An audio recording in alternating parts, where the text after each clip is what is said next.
My stepdaughter said, "Don't come to my wedding. You're just the wallet." So, I sold the $2.55 million house, canceled everything, and left a $467,000 bill. My stepdaughter looked me in the eye and said my absence was the best wedding gift. She said I was just Jack, the check writer, and her actual dad should lead her down the aisle. After 17 years of support, my wife sat by and let it happen. She said nothing. So, I did as instructed. I vanished. My departure was loud. Got my money. The wedding and my house went with me. They entered that vacant kitchen expecting a champagne toast and found a plastic folding table and a $467.00 bill. The aftermath wrecked their world, not just their wedding.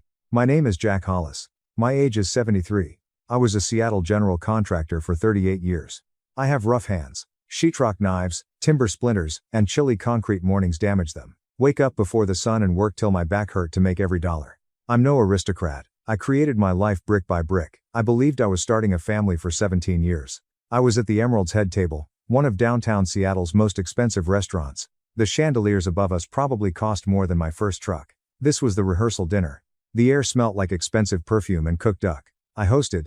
That means I paid for every bottle of wine, plate of food, and table arrangement of flowers. Pen over checkbook. It was a sturdy corporate checkbook with side 3-ring binder holes. I checked the florist invoice number. Flowers cost $19,376. Flowers that died after 36 hours. Jack, please hurry, you disrupt the lighting while the photographer takes candid bridal party photos. Bree was my stepdaughter. She was 27, gorgeous, and self-absorbed. She ignored me. She checked her lipstick in a spoon's mirror. She didn't call me dad. I hadn't been called dad since she was 12. Jack was constantly alone. My check was signed. My signature was solid. A man who signed multi-million-dollar commercial building contracts signed it. I felt a peculiar heaviness in my chest as I tore the check from the book. I held it out. Bree took it from me. No thanks from her. Not smiling. She gave the wedding planner next to her the money like I was an ATM machine that had finally dispensed it. Huffing, she smoothed her silk dress. Everything today has been hectic. I need mimosa. I saw her leave. My first meeting with her was remembered. Her age was 10. She crouched behind her mother's legs in a soiled pink t-shirt. Derek, her biological father, left them 3 years before and never paid child support. She learned to cycle without training wheels from me. I stayed up all night with her during chickenpox. I bought her braces, first car, and college tuition. $142,000 for an unused degree. Nothing seemed to matter in this room. In this room, I was the banker. I drank water. It was bitter. I looked across the table at my wife Elaine. She laughed at the groom's mother's comment. I got Elaine a navy blue gown last week, which looked exquisite. She looked at me and smiled quickly, like a professional floor cleaner. She resumed her chat. Then I felt a touch on my shoulder. It was Grant, my future son-in-law. Grant was 31. His Boston family loved talking about the Mayflower. Though they didn't have much money, they had attitude. Grant fit perfectly in his tuxedo. He smelled like expensive cologne and arrogance. "Hey, Jack," Grant murmured softly. "Look, we need to discuss tomorrow's logistics." In my chair, I turned. "I agree, Grant. It's what? Is the catering problematic? I prepaid for prime rib." No, the food is fine," Grant answered, sitting sideways on a chair to be nonchalant. "About the seating chart.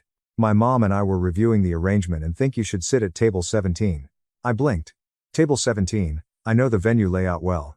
I should, since the wedding happened in my backyard. I live on 2.7 acres of beautiful waterfront land. For this occasion, I spent 11 weeks redoing the landscaping. Table 17 is rear. Grant, I responded steadily, that is by the kitchen entrance. There you put second cousins and work guests you had to invite. Father of the bride. Grant nervously laughed. He rubbed my shoulder again. That's it, Jack. You're the bride's stepfather, and the Whitmores are traditional. They appreciate bloodlines. Governor and some of my dad's law firm partners are coming. The head table should be for the immediate biological family, we think. Photos seem better, symmetry. The blood in my neck rose. Symmetry. This wedding cost $82,000, and they wanted me adjacent to the swinging kitchen doors. And there is one more thing, Grant said, ignoring my jaw tightening. Maybe he didn't care. Bree and I discussed the ceremony, and we think it would be touching if her biological father, Derek, walked her down the aisle. Silence fell over the room. I watched him despite the party hubbub. Derek disappeared for 17 years. Derek sends a birthday card without money every 4 years. Derek, who returned 10 weeks earlier, heard Bree was marrying into the Whitmore family. He is her real dad, Jack. Grant shrugged. This is a momentous moment for a girl, once her true dad. Just aesthetics, you comprehend? You're sensible. Contractor you are. You understand structural integrity. You are. Your name is Jack. We really appreciate your financial support. Derek looks the part. He looks distinguished. I examined my rough, scarred working man's hands. I noticed Grant's manicured fingers on the tablecloth. Does Bree know you asked me? I asked. Grant chuckled. Jack, it was her idea. She requested I break it to you to avoid hurting you. She thinks you'd be happier in the background. N. Are you not a tuxedo guy? You usually seem awkward in formal clothing. We want everyone to relax. Looked across the room. Bree held a champagne glass at the bar. Derek, her biological father, stood beside her. He laughed, held court, and pretended to rule the world in a rented tuxedo that didn't fit. He saw Bree beaming. She admired him like she had never done in 17 years. A kick under the table. I regarded Elaine. She stopped talking to guests. Looking at me, her eyes were wide and steely. She heard everything. She was aware of the situation. Say okay, she whispered. That kick under the table altered everything. For years, I thought Elaine was in the middle. I told myself she was pacifying a difficult kid and a demanding stepfather. I excused her, but when her pointed heel sank into my shin, I knew the truth. She didn't maintain peace. An accomplice. She knew I was sent to table 17. She knew I'd be replaced in the ceremony. They probably planned with her. Money was her desire. Lifestyle was her goal. Her daughter marrying into the Whitmore family would give her prestige, but she felt ashamed of the guy who paid for it. Inhaled deeply. I regarded Grant. The checkbook was still on the table. You are right, Grant, I whispered. Relief made Grant smile. I knew you'd understand. Jack, you're a solid guy. I am a practical guy, I said. Close the checkbook. I recapped my costly fountain pen. Inside my chest, the loving father and husband's heart was splitting into 1,000 pieces.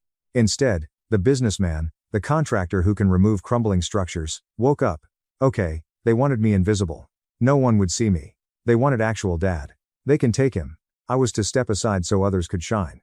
I would step so far away they wouldn't see the ground disappear until it was too late. I rose. Knees popped somewhat.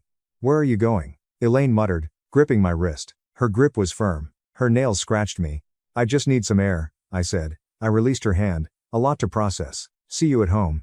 She growled, don't you dare embarrass me. I gazed down at her. First time in 17 years, I saw her clearly. I spotted her eye wrinkles that she tried to disguise with pricey lotions I bought. I saw greed in her mouth. I won't embarrass you, Elaine, I said. I promise. I left Emerald. The valet stand for my Lexus SUV was past. I hated driving. I had to walk. I walked 5 blocks in cold Seattle. I took my phone from my pocket. I searched my contacts for my attorney, Mr. Callahan. It was late, but I expected a response. Callahan joined me when I launched my company with a pickup and a shovel. Pressed call. Callahan responded on the second ring. Is everything okay? Nearly 9:45. Callahan, I replied, horrified by my calmness. Please meet me at the office at 5:40 a.m. tomorrow morning. Tomorrow is Saturday, Jack, your daughter's wedding. I stopped walking. I viewed the metropolis I helped build skyline. No, Callahan, I answered. Tomorrow is Saturday, and I need to shift my estate. All of it. I must sell the house. The other end was silent.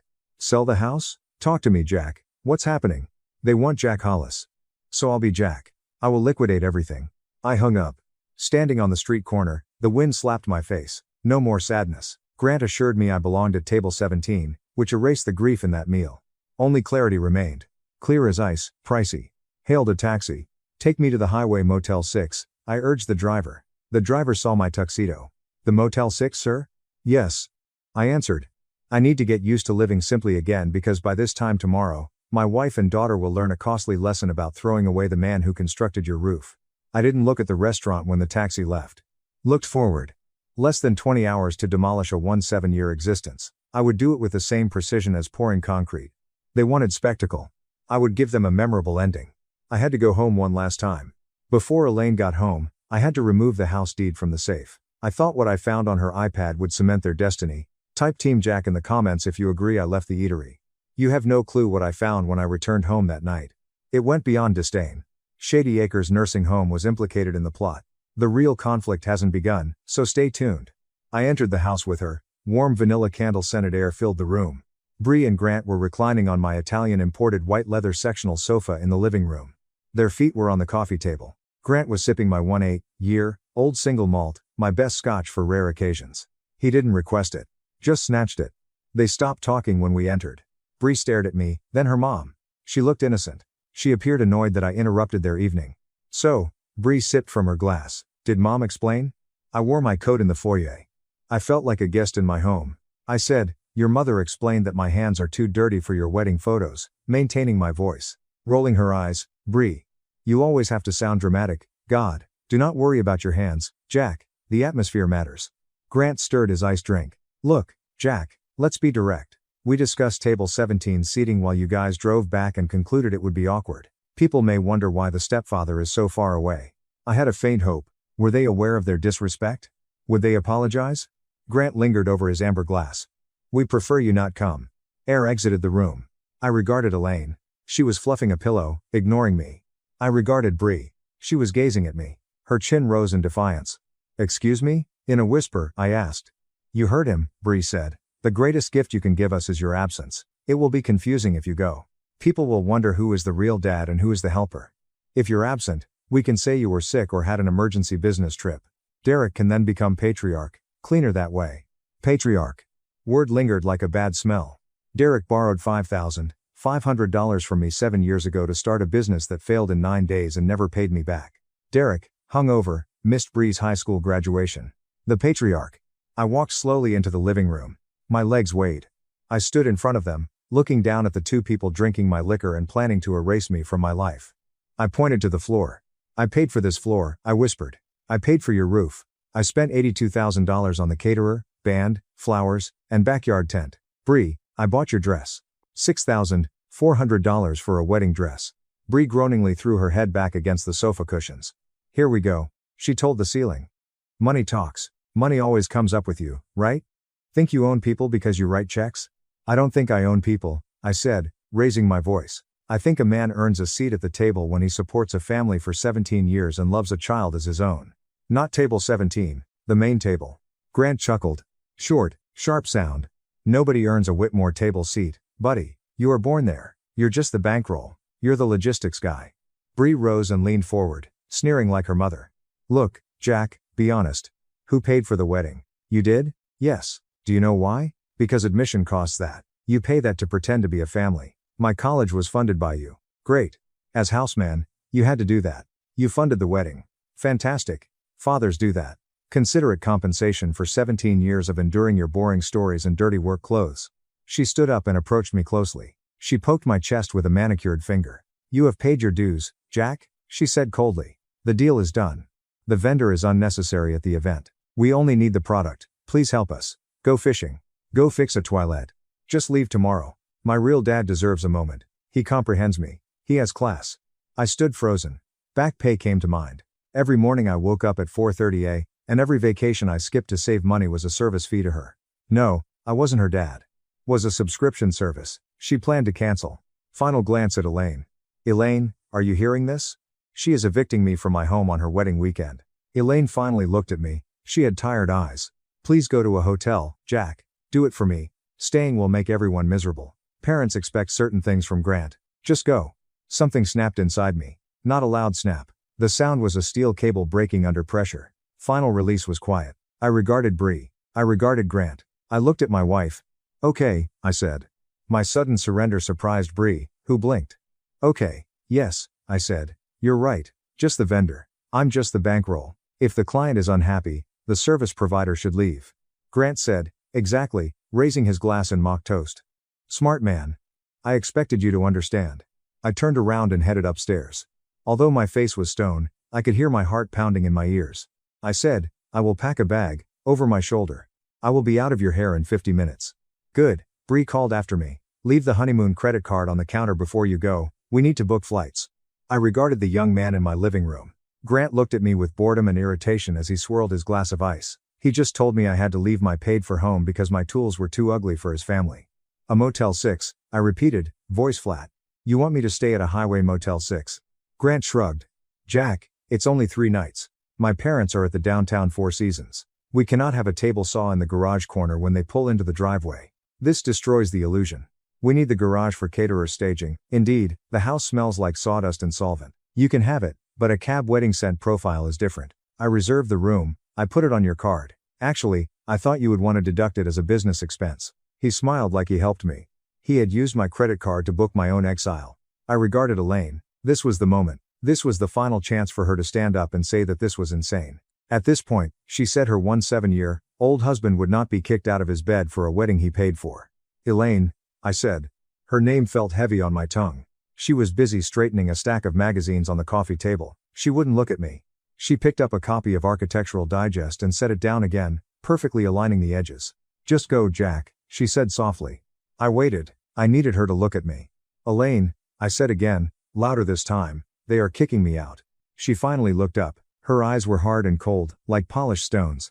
Nobody is kicking you out, she snapped. Stop being so dramatic. We are just asking you to make space. You know how stressful this is for Bree. You know how important this weekend is. Why do you have to make everything about you? Just go to the motel, watch some TV, get some sleep. You can come back on Sunday afternoon to help clean up after the tent comes down. We will need someone to power wash the patio. Sunday afternoon to clean up. That was my role. I wasn't the father. I wasn't the husband. I was the janitor. I was the wallet. And when I wasn't useful, I was an eyesore. I looked at the woman I had loved. I looked at the daughter I had raised. I looked at the son-in-law who despised me. And suddenly, the anger that had been boiling in my gut turned into something else. It turned into ice. Absolute freezing cold ice. Okay, I said. Elaine blinked. She had expected a fight. She had expected me to yell, but I didn't yell. I didn't raise my voice. Okay, I repeated, I will go back. I turned my back on them. I walked to the stairs. The staircase was made of white oak. I remembered installing it. I remembered cutting the treads, sanding them by hand until they were smooth as glass. I remembered the smell of the varnish. I remembered carrying Bree up these stairs when she had broken her ankle in soccer camp. I remembered carrying Elaine up these stairs on our 10th anniversary. Every step I took was a memory I was leaving behind. I reached the top of the landing and walked down the hall to the master bedroom. I could hear their voices downstairs. They were laughing again. The tension was gone. The problem, me, had been solved. I entered the bedroom and closed the door. I didn't lock it. I didn't want them to suspect anything. I walked to the closet and pulled down my old canvas duffel bag. It was stained with oil and dirt from years of visiting job sites. It was a working man's bag. I threw in 2 shirts, a pair of jeans, and my shaving kit. I didn't pack a suit. I wouldn't need a suit where I was going. Then I turned to the wall above the bed. There was a painting there, a watercolor of a lighthouse on a stormy coast. Elaine had bought it at a gallery in Maine 6 years ago. She said it was peaceful. I took the painting down and set it gently on the bedspread. Behind it was the wall safe. I had installed this safe myself. I framed the wall out specifically to hold it. It was fireproof, bolted into the studs with 5 inches lag screws. I spun the dial. The combination was the date I opened my own construction company, 1981. The heavy steel door clicked open. Inside, stacked neatly, was the paperwork of my life, the things that proved I existed. I reached in and took the blue folder on top. This was the deed to the house. I had paid off the mortgage 4 years ago. I hated debt. I had written one final check for $215,000 and felt the weight of the world lift off my shoulders. The house was mine, free and clear. Elaine's name was on the deed as a resident, but the ownership structure was under my living trust. I was the trustee. I had the power to sell. I took the titles to the cars, the Lexus Elaine drove, the BMW Bree drove, my pickup truck. I had paid for all of them. I took my passport. I took the small velvet pouch that held my mother's engagement ring. I had given Elaine a bigger diamond, a modern one, because she said my mother's ring was too old-fashioned. She had never worn this one. I wasn't going to leave it here for the estate sale. I put everything into the side pocket of the duffel bag and zipped it shut. Then I closed the safe and spun the dial. I hung the painting of the lighthouse back on the wall. It looked exactly as it had 6 minutes ago. I looked around the room. I looked at the king-sized bed with the Egyptian cotton sheets I was not allowed to sleep in tonight. I looked at the walk-in closet filled with Elaine's designer clothes. I walked into the bathroom. I took my toothbrush. Then I opened the medicine cabinet. I took my blood pressure medication. I looked at myself in the mirror. I saw an old man. I saw gray hair and wrinkles. I saw tired eyes. But I also saw something else. I saw the man who used to wake up at 4:30 inches the morning to pour concrete in the freezing rain. I saw the man who had built schools and hospitals. I saw a man who was done being a doormat. I turned off the bathroom light. I walked out of the bedroom and down the hall. I didn't look into Bree's old room. I didn't look into the guest room. When I reached the bottom of the stairs, they were still in the living room. Grant was showing them something on his phone. I am leaving now, I said. They looked up. Great, Grant said. The reservation is under your name at the Motel 6. It is the one off exit 37. Try not to make too much noise if you come by on Sunday. Elaine stood up and walked over to me. She didn't hug me. She reached out and straightened my collar. Don't be sulky, Jack, she whispered. It is unattractive. Just relax for a couple of days. We will see you on Sunday, and please turn your phone off. We don't want you calling in the middle of the ceremony, asking where things are. I looked at her. I looked at the woman who had promised to love me in sickness and in health. "Goodbye, Elaine," I said. I didn't say see you later. I didn't say see you Sunday. I said goodbye. She didn't notice the difference. She just patted my chest and turned back to her daughter and her son-in-law. I walked out the front door. The cool night air hit my face. I walked past the Lexus. I walked past Grant's convertible. I walked to my Ford F-150 pickup truck. It was parked on the street because there was no room in the driveway. I threw my bag onto the passenger seat. I climbed in and started the engine. The diesel engine rumbled to life, a deep, steady sound that I loved. It was the sound of work. It was the sound of honesty. I pulled away from the curb. I didn't look in the rearview mirror. I knew what the house looked like. I knew every inch of it. And I knew that by tomorrow afternoon it wouldn't be my problem anymore. I didn't drive to the Motel 6. I drove toward the city. I had a meeting at 5:40 a.m. with my lawyer, Mr. Callahan. And before that, I had a lot of thinking to do. As I merged onto the highway, my phone buzzed. It was a text from Bree. "Don't forget to transfer the money for the honeymoon flights tonight. We want to book the first-class seats before they are gone." I looked at the message. I felt a laugh bubbling up in my chest. It wasn't a happy laugh. It was a dark, hollow laugh. First-class seats. I tossed the phone onto the seat next to me. "Oh, you are going to get a trip, Bree," I said to the empty cab of my truck. "But it is not going to be first class. And it is certainly not going to be the honeymoon you planned." I pressed down on the accelerator. The truck surged forward. I was 73 years old, homeless for the night and alone. But for the first time in 17 years, I felt free. The demolition had begun. I drove for 15 minutes before the feeling in my gut became too strong to ignore. It started as a small knot of anxiety, the kind you get when you think you left the stove on, but it quickly grew into a twisting, burning sensation that made my hands sweat on the steering wheel. I told myself it was because I had forgotten my blood pressure medication on the bathroom counter. That was the logical excuse. That was the reason I could give if anyone asked why I turned my truck around at the exit for the interstate. But deep down, I knew it wasn't about the pills. It was instinct. It was the same instinct that told me when a retaining wall was about to buckle, or when a subcontractor was lying about the grade of copper wire he used. I pulled the truck into a dark side street 2 blocks away from my house. I cut the engine and sat there for a moment in the silence. The neighborhood was quiet, the kind of quiet that costs millions of dollars to maintain. I zipped up my jacket and stepped out into the cool night air. I didn't walk on the sidewalk. I walked along the grass line, keeping to the shadows of the hedges I had planted 10 years ago. I felt like a thief. I was prowling around the perimeter of the home I paid for, hiding from the people whose lives I financed. The absurdity of it made my jaw clench so hard my teeth ached. When I reached the backyard, I stopped. The house was blazing with light. Through the large bay windows of the kitchen, I could see them. They weren't cleaning up. They weren't preparing for the wedding. They were celebrating. Grant was popping the cork on a bottle of vintage Dom Perignon, a bottle I had been saving for my 25th wedding anniversary. The cork flew across the room, and Bree threw her head back, laughing with her mouth wide open. It was a laugh I hadn't seen in years, free and unburdened. Elaine was there, too, leaning against the marble island, holding a crystal flute. She looked relaxed. Her shoulders were down, her face flushed with excitement. They didn't look like a family stressing over wedding logistics. They looked like a gang of bank robbers who had just cracked the vault and were divvying up the loot. I moved closer, pressing my back against the brick siding. The kitchen window was cracked open a few inches to let in the breeze. "To the phantom," Grant said, raising his glass. "To the man who isn't there." Bree clinked her glass against his. "To the most useful ghost in Seattle." Elaine laughed, a low, throaty sound that chilled my blood. "Don't be mean," she said, though her smile said otherwise. "He did leave without a fuss. I honestly thought he was going to cry."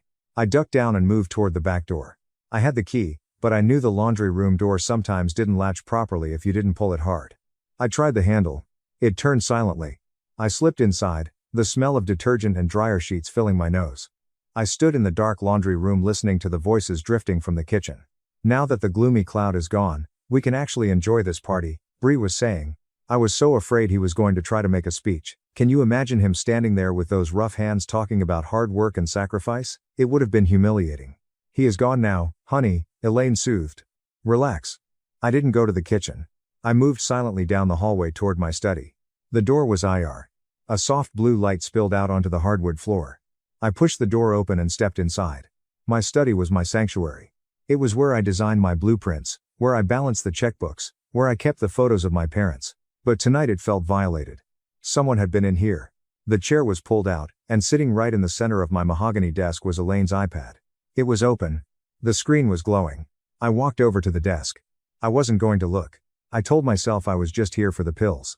But then a notification banner dropped down from the top of the screen. It was a message from Grant. Did the old man take the bait? I froze. My hand hovered over the screen. The passcode. I knew her passcode. It was her birthday. I typed it in. The screen unlocked, revealing a group chat that had been active for months. The name of the group chat was Project Freedom. I scrolled up. My heart began to hammer against my ribs, a slow, heavy thudding that seemed to shake my entire body. This wasn't just a conversation about a wedding, this was a dossier. This was a murder plot, not of my body, but of my life. I read the message from Grant sent 15 minutes ago. Is the old man gone yet? We need to make sure he stays away until Sunday night. Once the wedding is over, we start phase 2. I talked to the real estate agent today. If we sell the house as is, even with a quick sale, we can get $2.55 million. Split 3 ways. That sets us all up. Feeling blood drain from my face. Split 3 ways. Me, the owner, the one who paid for every brick, wasn't part of the equation. I scrolled down to Elaine's reply. Don't worry about the sale yet, she had written. We need the power of attorney first. I have been seeding the idea with Dr. Markham that Jack is becoming forgetful. I told him about the rage episodes that never happened. Once we get the dementia diagnosis, I take control of the assets. We can put him in Shady Acres by next month. It is cheap, it is far away, and they don't allow many visitors. He won't know what hit him. I had to grab the edge of the desk to keep from falling. Shady Acres.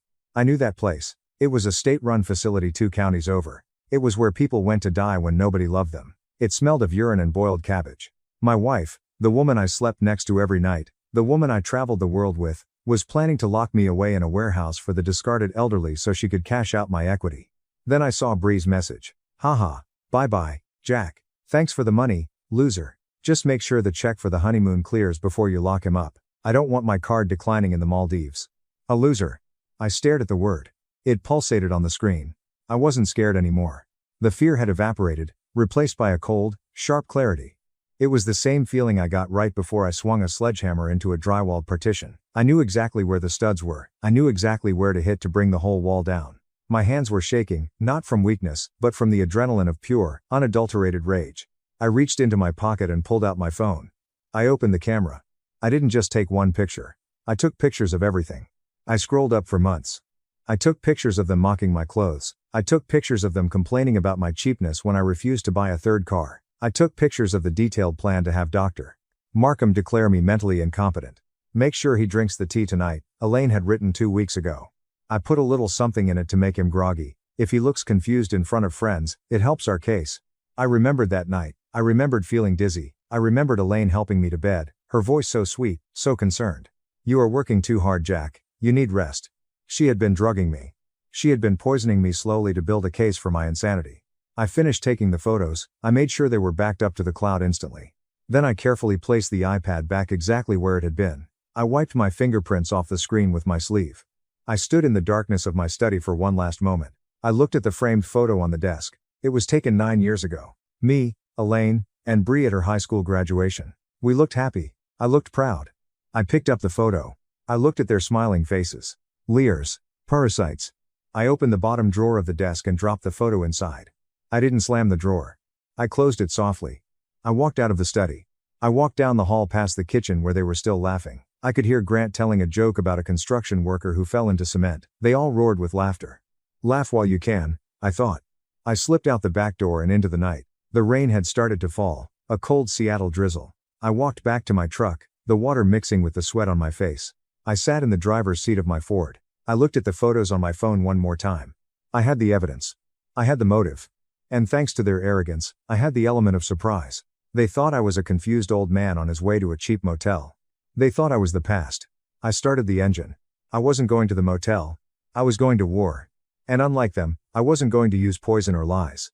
I was going to use the law. I was going to use the very money they loved so much to choke the life out of their plans. I put the truck in gear. Next stop, the bank, then the real estate investor. Tomorrow wasn't going to be a wedding day. It was going to be an eviction day. If you have ever discovered a betrayal that made you question your entire reality, tell me in the comments. I read every single one. What I did next might seem cruel to some, but after what I read on that screen, I think you will agree that it was justice. Pure, expensive justice. I drove past the flickering neon sign of the Motel 6. The red light buzzed in the damp night air, illuminating the cracked pavement where Grant had expected me to sleep. The room cost $65 per night. I would have stayed there for 17 years without complaint. I would have told myself that saving $240 on a hotel room was responsible and better spent on Bree's tuition, or Elaine's jewelry. That part of Jack Hollis died as I watched the motel fade into the rearview mirror. He counted pennies so his ungrateful family could spend dollars when away. I rejoined the highway and headed downtown. My muddy Ford pickup truck entered the Fairmont Olympic Hotel's circular driveway. The young valet in a clean uniform hesitated over my truck. The bed was full of tarps and toolboxes and covered in job site dust. But then he saw my expression. The man looked like he could buy the hotel, not just rent a room. He nodded as he opened the door. I approached the front desk. Marble floors made my work boots squeak. I reserved the executive suite. $850, night. No discount request. I gave them my Black American Express card, which Elaine loved to show at country club lunches. I didn't turn on the TV in my room. I skipped shower. I watched the city lights from the leather armchair by the window. The time was 1:50 that morning. I called Callahan on my phone. He answered on the fourth ring, sleepy-voiced. Jack, it's 1:50 a.m. Is everything okay? Everything is clear, Callahan, I said. I spoke steadily. This is not a chat call. Calling to give filing instructions. Jack, can't this wait until Monday? No, I said. He heard what I saw on the iPad, telling him about text messages. He was told I would be declared incompetent and sent to Shady Acres. I told him Elaine put drugs in my tea. The other end's silence was deafening. Sleep left Callahan's voice. He was sharky now. That's criminal conspiracy, Jack. Fraud attempt. I know, I said. I don't want to charge yet. I want to hurt them locally. Please write a power of attorney revocation effective immediately. Please make a new will. If I die tomorrow, Callahan, I want every penny to go to St. Jude Children's Research Hospital. Elaine gets nothing. Bree gets nothing. No cent, no furniture. Consider it done, Callahan said. I will have the papers ready for you to sign by noon. I hung up.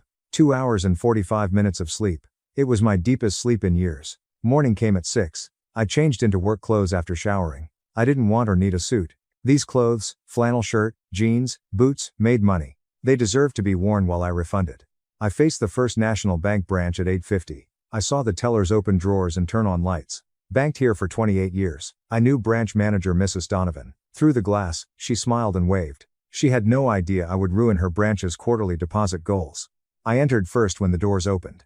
I smelled stale coffee and money. Good morning, Mr. Hollis, Mrs. Donovan said, leaving her office. Are you withdrawing money for the wedding weekend? I heard it will be a lovely ceremony. I regarded her. Mrs. Donovan was kind. Not to be rude, but I didn't have time for small talk. I need to withdraw, Karen, I said. Not for the wedding. I sat at her desk. I took my ID and debit card. I want to close the joint checking account, I said. Mrs. Donovan blinks. The joint account with Elaine? Yes, I answered. She entered something on her computer. Mr. Hollis, those funds are substantial. $152,904.67. Complete closure usually requires both account holders. Leaning forward. Bank laws were better known to me than she thought. Each contract I signed had fine print. Check the ownership structure, Karen, I said calmly. The primary account holder is me. Elaine is a survivorship rights secondary joint owner. The primary can withdraw funds or close the account unilaterally. Am I right? She clicked her mouse several times, frowning. Reading the screen. She was pale when she looked at me. You are right, she whispered. But are you sure? Moving this much cash is hard. I am not moving it to cash, I said. Please send a full cashier's check to Jack Hollis. You can leave the account open, but keep the balance at zero. She hesitated, then nodded. She printed checks. Watching the machine work. That sounded better than any orchestra. My freedom rang out. 15,200美元. After I went to the nursing home, Elaine planned to remodel the kitchen with that money. Bree thought her inheritance was that money. Taking the check. It was warm to hold. One more thing, I said. The credit cards. Mrs. Donovan sighed. Which one? All of them, I said. Platinum MX, Visa Signature, MasterCard Reserve. Mr. Hollis, she said, alarmed. Authorized users use those cards. Your wife and daughter. I see AMX activity this morning. A bridal salon charge pending. She squinted at the screen. $4,300. Reject it, I said. Pardon me?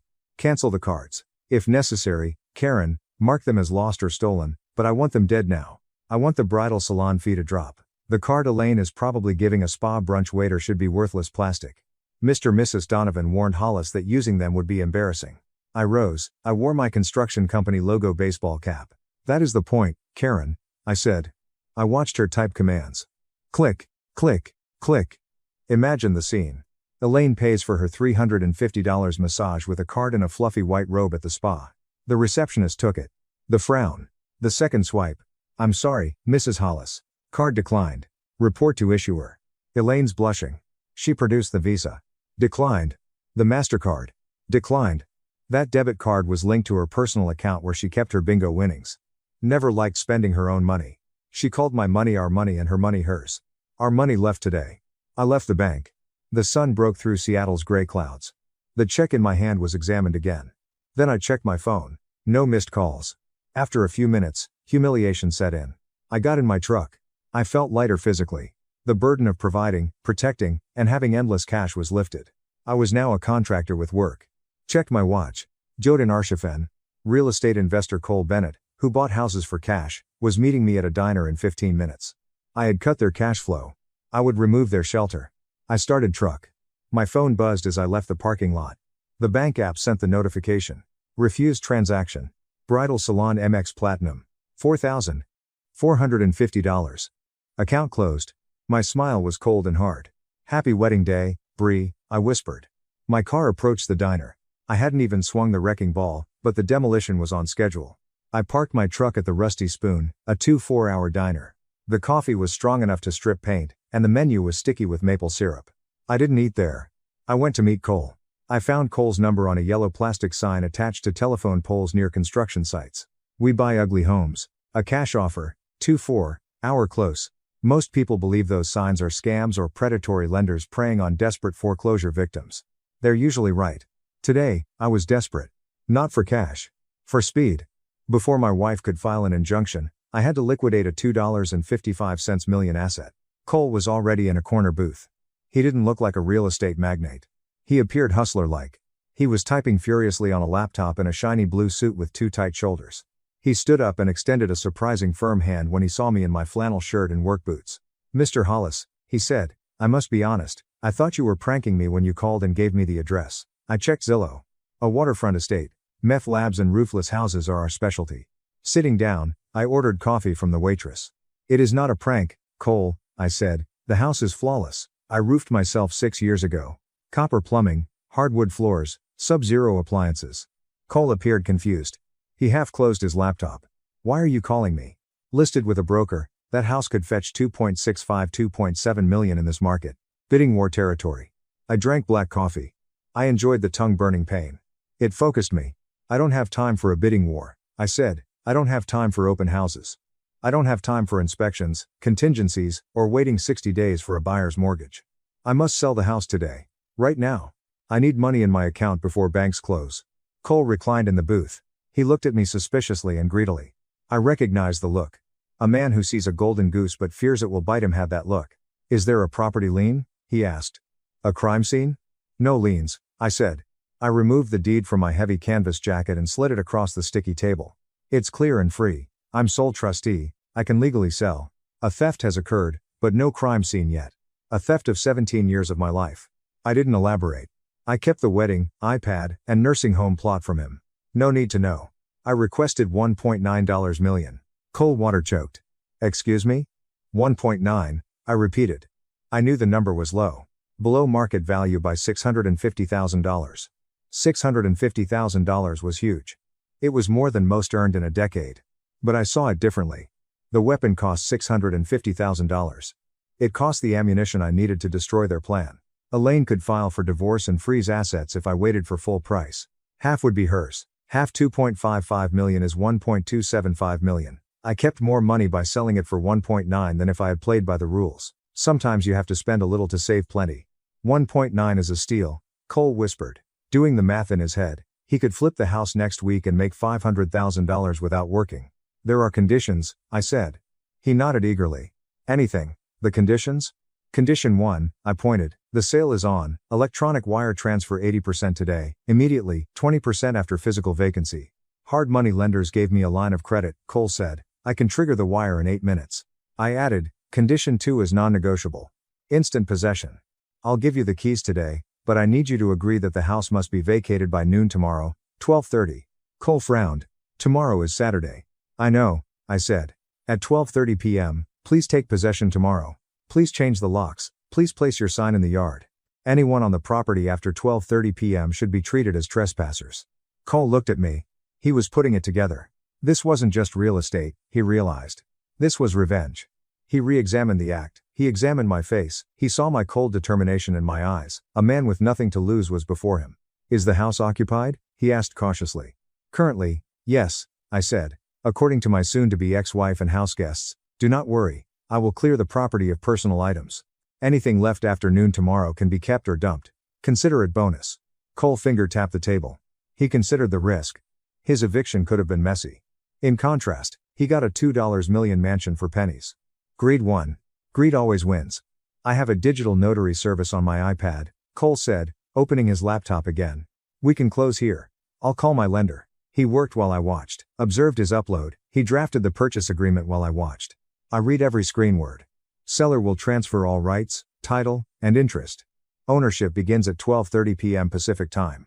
As is sale. When the signature box appeared, I didn't hesitate. I signed Jack Hollis on the glass screen with my finger. It matched my signature on the flower check from last night. But this signature felt different. The signature felt like pulling a grenade pin.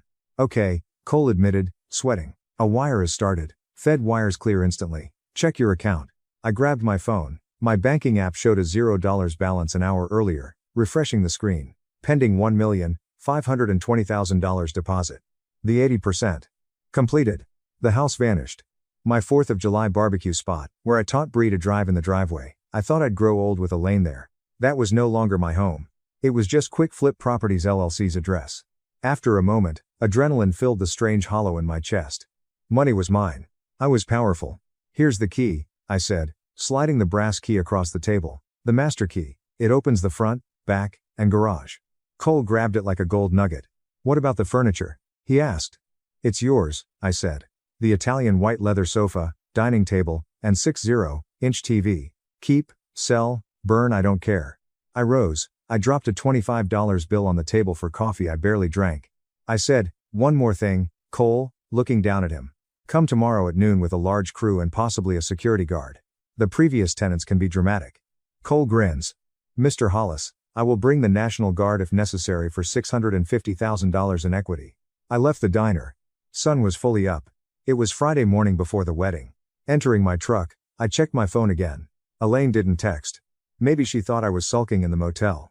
She probably thought she won. She was probably sitting in my kitchen, drinking coffee from my mug, looking out at the water, and planning how to redecorate after she put me in the nursing home. She had no idea the floor she was on was no longer ours.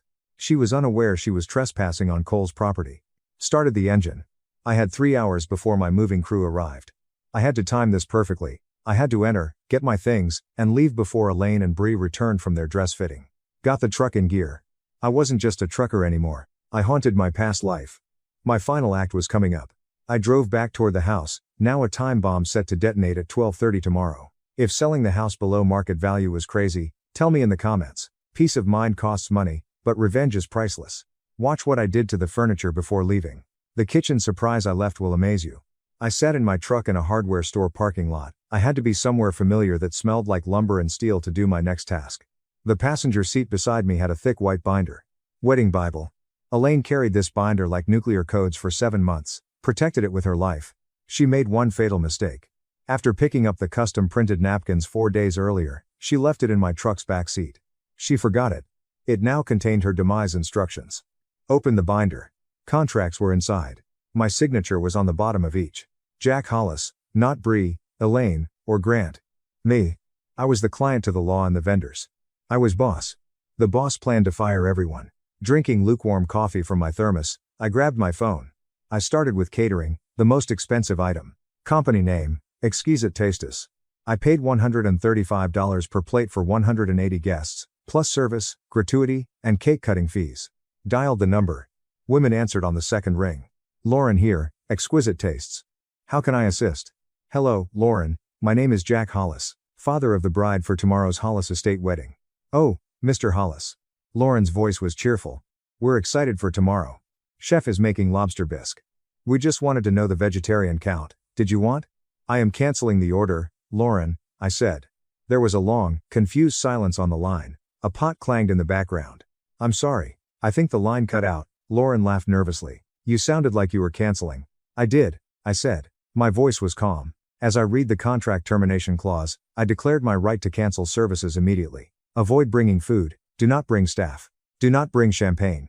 Lauren raised her voice. But Mr. Hollis, the wedding is in 20 hours.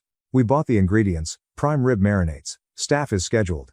Your $16,200 deposit is 50%. You lose the deposit if you cancel now. Non-refundable. I know, I said. Save it. Keep it, she squeaked. Yes, I answered. Keep $16,200. Consider it a donation to your kitchen, but I won't pay the $16,200 balance due upon delivery and won't let your trucks on my property. Arriving guests will be turned away. Mr. Hollis, this is unusual. Is your wife aware? Is the bride aware? The contract is in my name, Lauren, I said, sternly. I signed the check. Stop, I say. If you arrive tomorrow, I will not pay the balance because you broke my instructions. Do you comprehend? Yes, I understand. But the food? Give it to a homeless shelter, I said. Feed those who will appreciate it. Lauren, goodbye. I hung up. I marked the catering page thickly with a red marker from my pocket. So $16,200 was saved. I lost $16,200, but I kept it. The construction industry calls that stopping the bleed. The florist followed. Promises and petals. Dialed. Conversation was brief. Gavin, the owner, argued with me. He said the Thai orchids arrived recently. He said I ruined art. Gavin, I interrupted, I don't care about art, I value the invoice. My deposit was $19,500. Keep it, I still have $13,000 in my bank account. Do not deliver flowers. What do I do with 2,200 white roses? Gavin shouted. Send them to the hospital, I said. Send them to the next county nursing home. No doubt Shady Acres residents would love them. I hung up before he replied. Shady Acres inspired grim satisfaction. Elaine wanted me there. She could send flowers there. Turned page. The band. Grant requested a 10-piece orchestra, the Swing Kings, because a DJ was too boring. I called the bandleader. Don't come, I said. Mr. Hollis, we turned down 2 other gigs for this date. The bandleader raged. You have a $5,500 non-refundable deposit to comfort you? I replied. Enjoy your Saturday off. Ball game. Stay away from my house. I was rolling. I cut the budget like a machete through tall grass. Photographer, videographer, linen and gold-rimmed plate rental company. I called all. I was polite but stubborn. I accepted the deposit loss without hesitation. I mentally did the math while working. Over 7 months, I spent $49,000 in deposits. Lost, burned money. Final payments, the checks I was supposed to give out tomorrow, totaled nearly $52,000. Just saved $52,000. More importantly, I made sure tomorrow had no music, food, flowers, or pictures. Only one call remained. The main one. The tent company. Already set up, the tent. I had a huge white structure in my backyard with silk drapes and crystal chandeliers. A 7-man crew set it up in 3 days. I called the owner, a commercial contractor I had worked with. His name was Ray. Ray, it is Jack, I said. Hey, Jack, Ray yelled. Doesn't the tent look great? My guys excelled. We are coming tomorrow morning to check the heater's final safety. Ray, take it down, I said. A pause. What? Take it down, Ray, today, right now. Jack, are you drunk? The wedding is tomorrow. No wedding, Ray, I said. Most importantly, I sold the house this morning. Tomorrow at 12:30 p.m., the new owner takes possession. He wants clean yards. You sold the house? Yes. Ray, I know this is annoying. You usually charge for emergency takedowns. Double your crew's overtime rate. I'll pay. The tent must be gone by sunset. Ray sighed. He knew I kept my promises. He knew I always paid bills. I can send a crew in 50 minutes, but it will cost $3,600. Do it, I said. And Ray? Yeah? Leave the dance floor, I said. The dance floor? Yeah. Wooden subfloor you laid on grass. Just leave it. I need a flat surface to stack boxes. I hung up. So I sat back. A heavy silence filled the truck. I checked the binder. It had many red lines. Contract graveyard. I had a strange chest feeling. It wasn't regret. A relief. I was the man who made things happen for 17 years. Was the fixer. If the sink broke, Jack fixed it. Jack fixed noisy cars. If Bree needed tuition, Jack paid. Being the provider defined me. They bound me with that identity. People thought I couldn't stop giving because it was who I was. Some thought I was addicted to neediness. They erred. Need wasn't my addiction. Building was my addiction. Demoling an old structure is sometimes necessary to build something new. Strip it to the studs. Rot must be removed. Check the dashboard clock. At TIA, For TOA, Ray's crew would tear down the tent at the house in 50 minutes. It would be the first visual sign of trouble. At the spa, Elaine and Bree stayed until 1 p.m. They wouldn't witness. They would return to a crater where their fairy tale was set. But I wasn't done. Money was mine. I sold the house. I called off the wedding. However, the house contents remained. I started truck. The engine fired up. I had 50 minutes before movers arrived. I needed to return home one last time. I needed tools. My few priorities had to be obtained. I had to prepare the kitchen's final surprise. I considered my $49,000 deposit loss. It was costly. A luxury car. It was a rental property down payment. But as I left the parking lot, I realized it was the best money I had ever spent. Not a loss. A severance package. Getting my dignity back cost $49,000 after firing my family. I drove toward the house, imagining Grant's face when the band didn't arrive. Bree might have screamed when there were no flowers. The masterpiece would be what I did to the house inside. Turned up radio. A country song about a man losing his dog and truck played. A laugh. Still had my truck. Actually, I was happier than the song's guy. Elaine, I was coming with cardboard boxes. The 3-6-foot diesel moving truck blocked the street. The neighbors peeked out from behind their curtains when it stopped in front of my house at 12:10 p.m. They probably waited for wedding supplies like white folding chairs or ice sculptures. They had no idea an extraction was coming.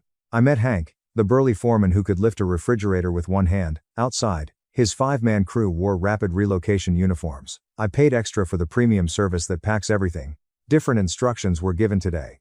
Mr. Hank, wiping his pants, asked Hollis, "This is to pack up the whole house, right? Destination? Storage?"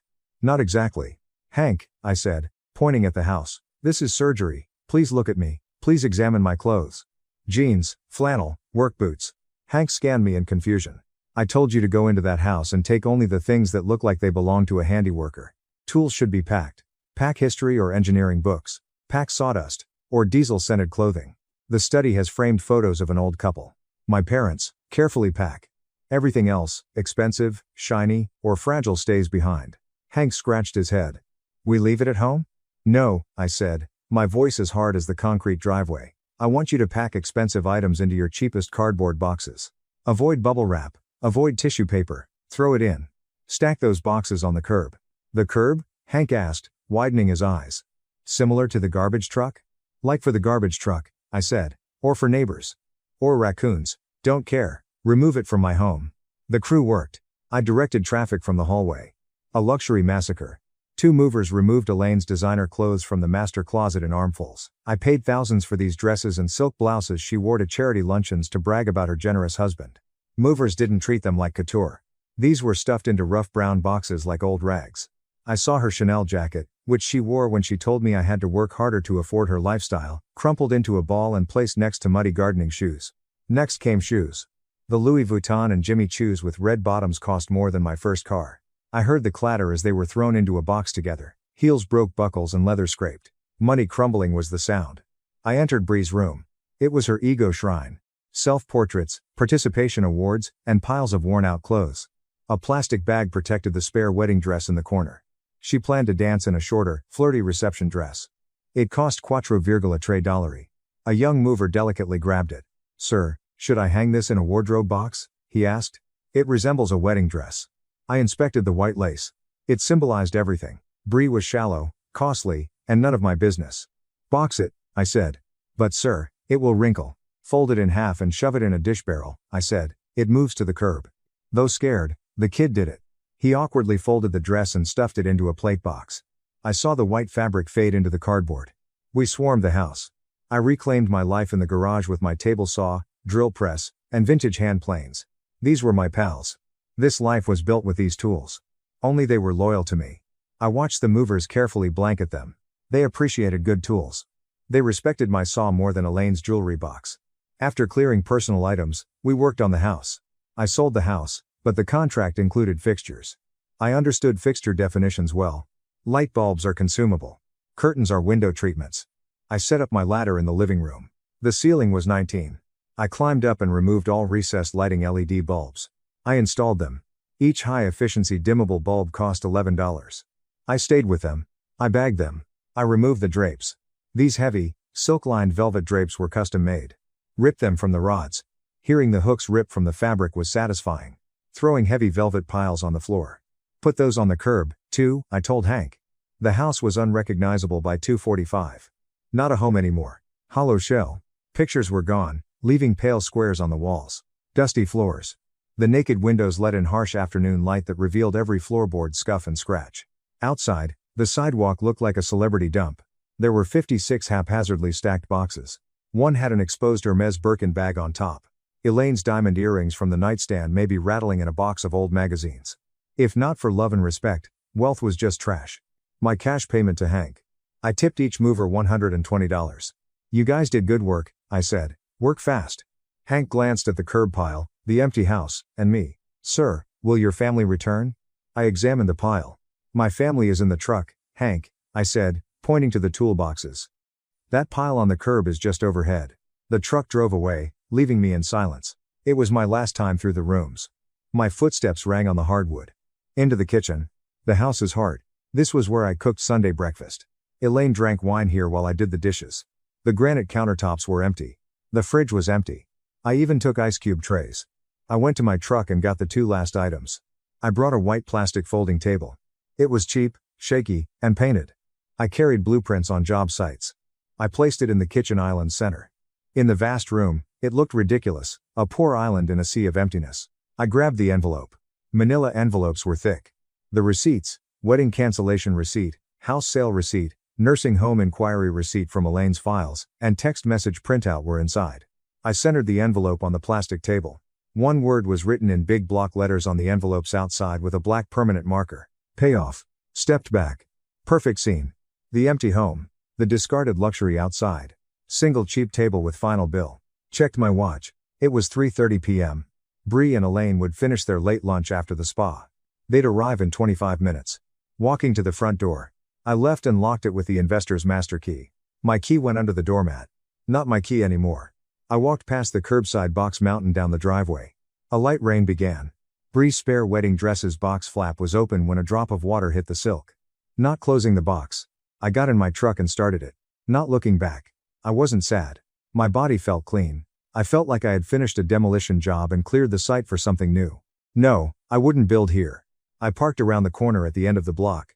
I wasn't leaving. Needed to see. I had to see when they realized the Bank of Jack was closed forever. I stopped the engine and waited. The rain intensified, soaking the cardboard boxes on the curb and ruining their valuables. The white Mercedes limo entered the street 12 minutes later. I sat in my truck cab with the engine off and the windows cracked enough to hear. Seattle's steady drizzle soaked into your bones. My view of the property's front gates was clear. Checked my watch. It was 8:30 Saturday morning. The hair and makeup team was supposed to arrive at 9:30 for the 3 ceremony. The family arrived early. A white stretch Hummer limousine, an emblem of wealth and bad taste, turned the corner. It filled the entire residential street.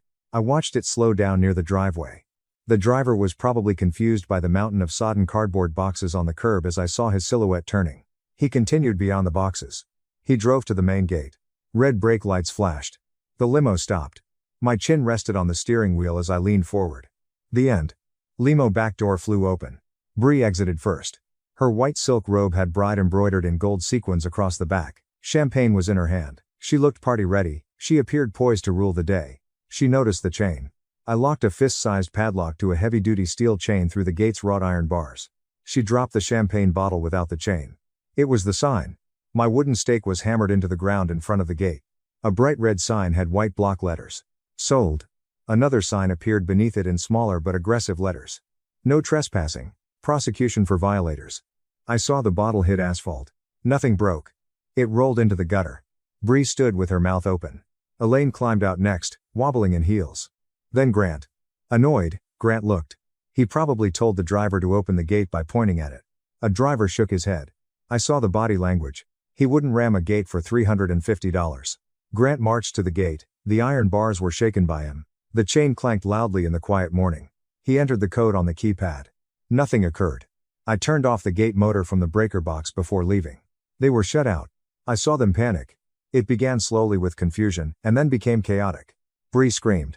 While I couldn't hear her words, I could see her gesturing wildly at the house. Elaine frantically dialed her phone. On the passenger seat my phone was silent. I blocked their numbers hours ago.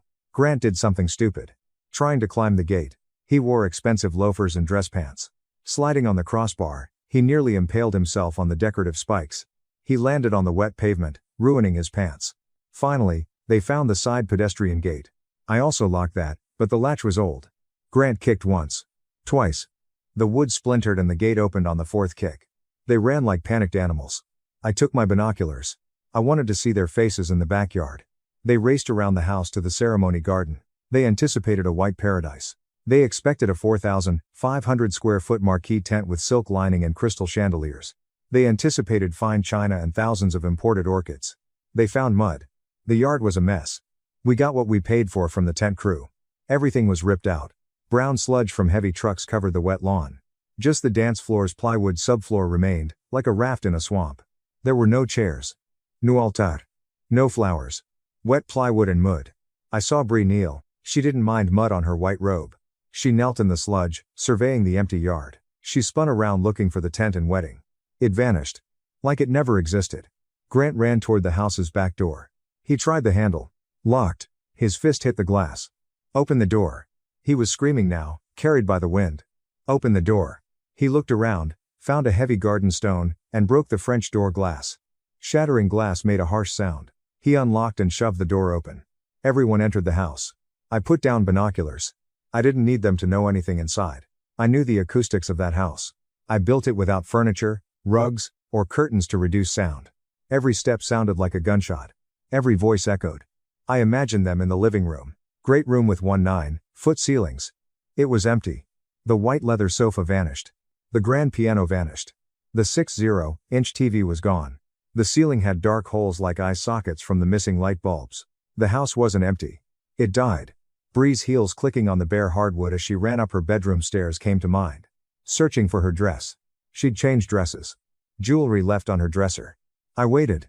Then I heard. The scream pierced the house walls and reached me down the street. Not a scream of fear.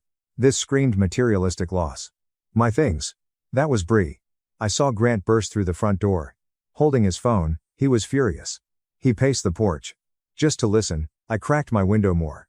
You mean cancelled? He yelled into the phone. I stand here. The wedding is 7 hours away. He probably called the caterer or planner. I didn't cancel, he yelled. He listened some. He stopped talking. He froze. Mr. Hollis cancelled, he repeated. Shaken, his voice lowered. He signed the contract, he's entitled. He lowered the phone slowly. He looked at his phone like it betrayed him. Then he surveyed the home. He checked the gate's sold sign. Pieces fell into place. Tent missing. Locked gate. The empty home. Cancellation. A mistake wasn't made. It wasn't prank. An eviction. Next was Elaine on the porch. I had never seen her so small. She supported herself on the door frame. She didn't scream. She was looking at the driveway, where her Lexus usually sat. It was absent. They stood on the empty house porch. 3 of them. The queen. The princess. Also the prince. They had no castle. They were subjectless. Most importantly, they had no treasury. I saw Bree run to join them. She was crazy. She shook Grant by his jacket lapels. Fix this, she yelled. Fix this now. People arrive. Governor coming. Grant pushed her. There is nothing to fix, Bree, he shouted. It's gone. He cancelled. Sold the house. Sold the house. She screamed. He can't sell the home. This is my home. It is his house, you idiot, Grant shouted. He pays for everything. He fled with the money. The money was taken. That phrase lingered. They waited in silence as the rain soaked them. They then turned and looked inside the house, as if possessed by a terrible thought. They found one spot they hadn't checked. The kitchen. The family business's usual location. Where checks were signed. I saw them run inside. I drank coffee. It was cold but victory flavored. I knew what they would find. I knew where I put the table, and I knew the envelope on that plastic surface would hurt them more than the mud or missing flowers. Truth, they say, sets you free, and the envelope contained it. First, it will destroy you. Got the truck in gear. To be closer for the finale. Slowly rolling the truck, I stopped across the street from the gate. After that envelope came out, I wanted to see them. I desired their presence. The stage, actors, and final act were ready. I locked the back door with the key. In the quiet house, the mechanism clicked like a pistol hammer. I entered the kitchen by pushing the door open. They froze. Elaine, Bree, and Grant formed a tight triangle near the island, or where it used to be before the granite was stripped of all appliances and accessories. They turned to face me. My tuxedo wasn't what they wanted to shame me for. After moving the boxes, I didn't wear contractor flannel. My fishing gear included a waterproof vest with lure pockets, comfortable khaki cargo pants, and a worn-out hat. I looked like a man ready for a quiet afternoon on the lake, not a family wrecker. "Jack!" Elaine yelled. The sound echoed off the empty walls and exacerbated her hysteria. She rushed toward me, heels clacking violently on the hardwood. Running mascara and red blotches covered her face. She looked like she was watching her life burn and trying to extinguish it with her breath. "Are you mad?" she shrieked, stopping inches from my face. She reached out to slap me, but my eyes stopped her. After 17 years, she saw something new. She saw a stranger. "You sold the house. You canceled wedding. Do you realize what you did? Governor is coming. In an hour, Grant's parents land. You shamed us." I didn't blink. I didn't retreat. I walked around her like furniture left by the movers. I went to the cheap white plastic folding table I set up earlier in the middle of the room. It looked pitiful in the grand room but was sturdy. The truth was there. I touched the payoff manila envelope. "I didn't do this, Elaine," I said quietly. "You did." Bree ran ahead. Her white silk bride embroidered robe remained on. It had mud on the hem from her yard fall. In the damp air, her perfectly styled hair was frizzing. She screamed, grabbing the plastic table edge, "You ruined my life. Where's my dress? Where's my jewelry? You thief, I'll call police." "Go ahead," I said. I took a cheap metal folding chair from the table and sat down. I regarded them. "Phone the police. Tell them the house owner sold his personal property. Inform them that the dress's buyer returned it. See what they say." Grant advanced. He tried to look calm like the Whitmore scion he claimed to be. Although his suit was wet, his eyes were darting around the empty room like a trapped rat. "Look, Jack," he said, shaking. "We can fix it. Your point was made. Point taken. You felt mistreated. Unfortunately, you must cancel the sale. You must call vendors again. We can save the reception by moving fast. Just say what you want. Want to sit at the head table? Fine. You want to speak? Fine. Just fix it." A laugh. Dry, humorless sound. "You think this is a negotiation, Grant?" I asked. I took the envelope. "This isn't negotiation." A receipt. I opened the envelope clasp. A stack of papers was taken. On top was a spreadsheet I printed the night before. I moved it across the plastic table toward them. "This is an itemized invoice for the last 9 years, I said. I explained it. Bree's college tuition, car, 3 European vacations, and 2 3-year-old DUI fees. She said the nose job was for a deviated septum. As for you, Elaine? The jewelry, clothes, spa treatments, and monthly allowance." They regarded the paper.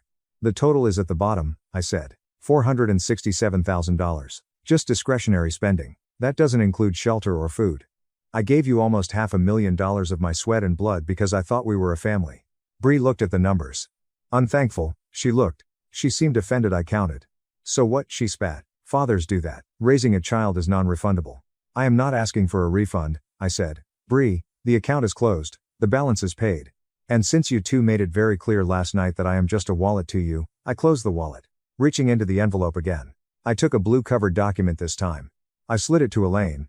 "And this," I said, "is for you." Elaine observed the document. Her trembling hands made it hard to pick it up. She read the title. "Marriage Dissolution Petition." "You are divorcing me," she whispered. Her voice collapsed. "Over a seating chart, Jack. Our marriage is 17 years old. You're wasting it because your feelings hurt." I rose. The chair rattled on the floor. "I am not throwing it away because my feelings got hurt. Elaine, I'm throwing it away because you tried to kill me." Room went dead silent. Even the rain stopped outside. "Kill you?" Elaine stammered, her face fading. "You talking about what?" I never, pulling my phone from my fishing vest pocket, touched the screen. The small Bluetooth speaker I left on the table was connected. I recorded. "Everyone should hear," I said. I clicked play. Very clear sound. My recording of them in the kitchen last night, my laundry room recording, and the text messages I read aloud to my lawyer to transcribe. But then I played Elaine's 4-day-old nursing home inquiry call audio from the cloud server. Elaine's voice filled the empty kitchen. "Yes, Dr. Markham. I suspect early onset dementia. His aggression is growing. I need power of attorney ASAP. We want to move him to Shady Acres after the wedding. We need the cheapest room. He won't notice. We just need him out of the house to liquidate the assets." Bree spoke. "Mom, make sure he signs the checks first. I don't want the bill." Grant spoke. "Old man is clueless. After his arrest, we sell the house. Split $2.55 million 3 ways. That's the plan." Let the recording finish. I let the silence become unbearable. I regarded Grant. Not looking at me. He was staring at Elaine in horror. Not morale or. Realizing he had bet on a losing horse was terrifying. "You were going to commit him," Grant whispered. He regarded Bree. "You said he was sick. You told me doctors advised it. You didn't tell me the house stealing scam." Bree grabbed Grant's arm. "Grant, hear me. That wasn't it. We were concerned about his future. Get off me, Grant shouted, pushing her away. He surveyed the empty room. He saw the sold sign through the window. He examined the divorce papers. He calculated. You have nothing, he said. He stopped yelling. His voice lacked emotion. Voice of Whitmore defending his reputation. The house sells, the cash is gone, Dad's gone, and you're fake. Grant, please, Bree wailed. The wedding remains. We can solve this. My real dad is coming. Your real dad? Grant laughed. Bitter, ugly laugh. You mean the deadbeat? What will he do? Buy the honeymoon? Bree, look around. Crime scene. Mom tried to defraud husband. Does my family want to be involved? Do the Whitmores want a daughter-in-law whose mother is under investigation for elder abuse and conspiracy?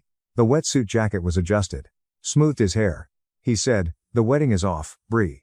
No, Bree screamed. She kneeled, grabbing his legs. You can't, here come guests. Grant said, tell them to turn around. His leg escaped her grip. Do not contact me, my lawyer will contact you for the ring. He faced me. He didn't say sorry.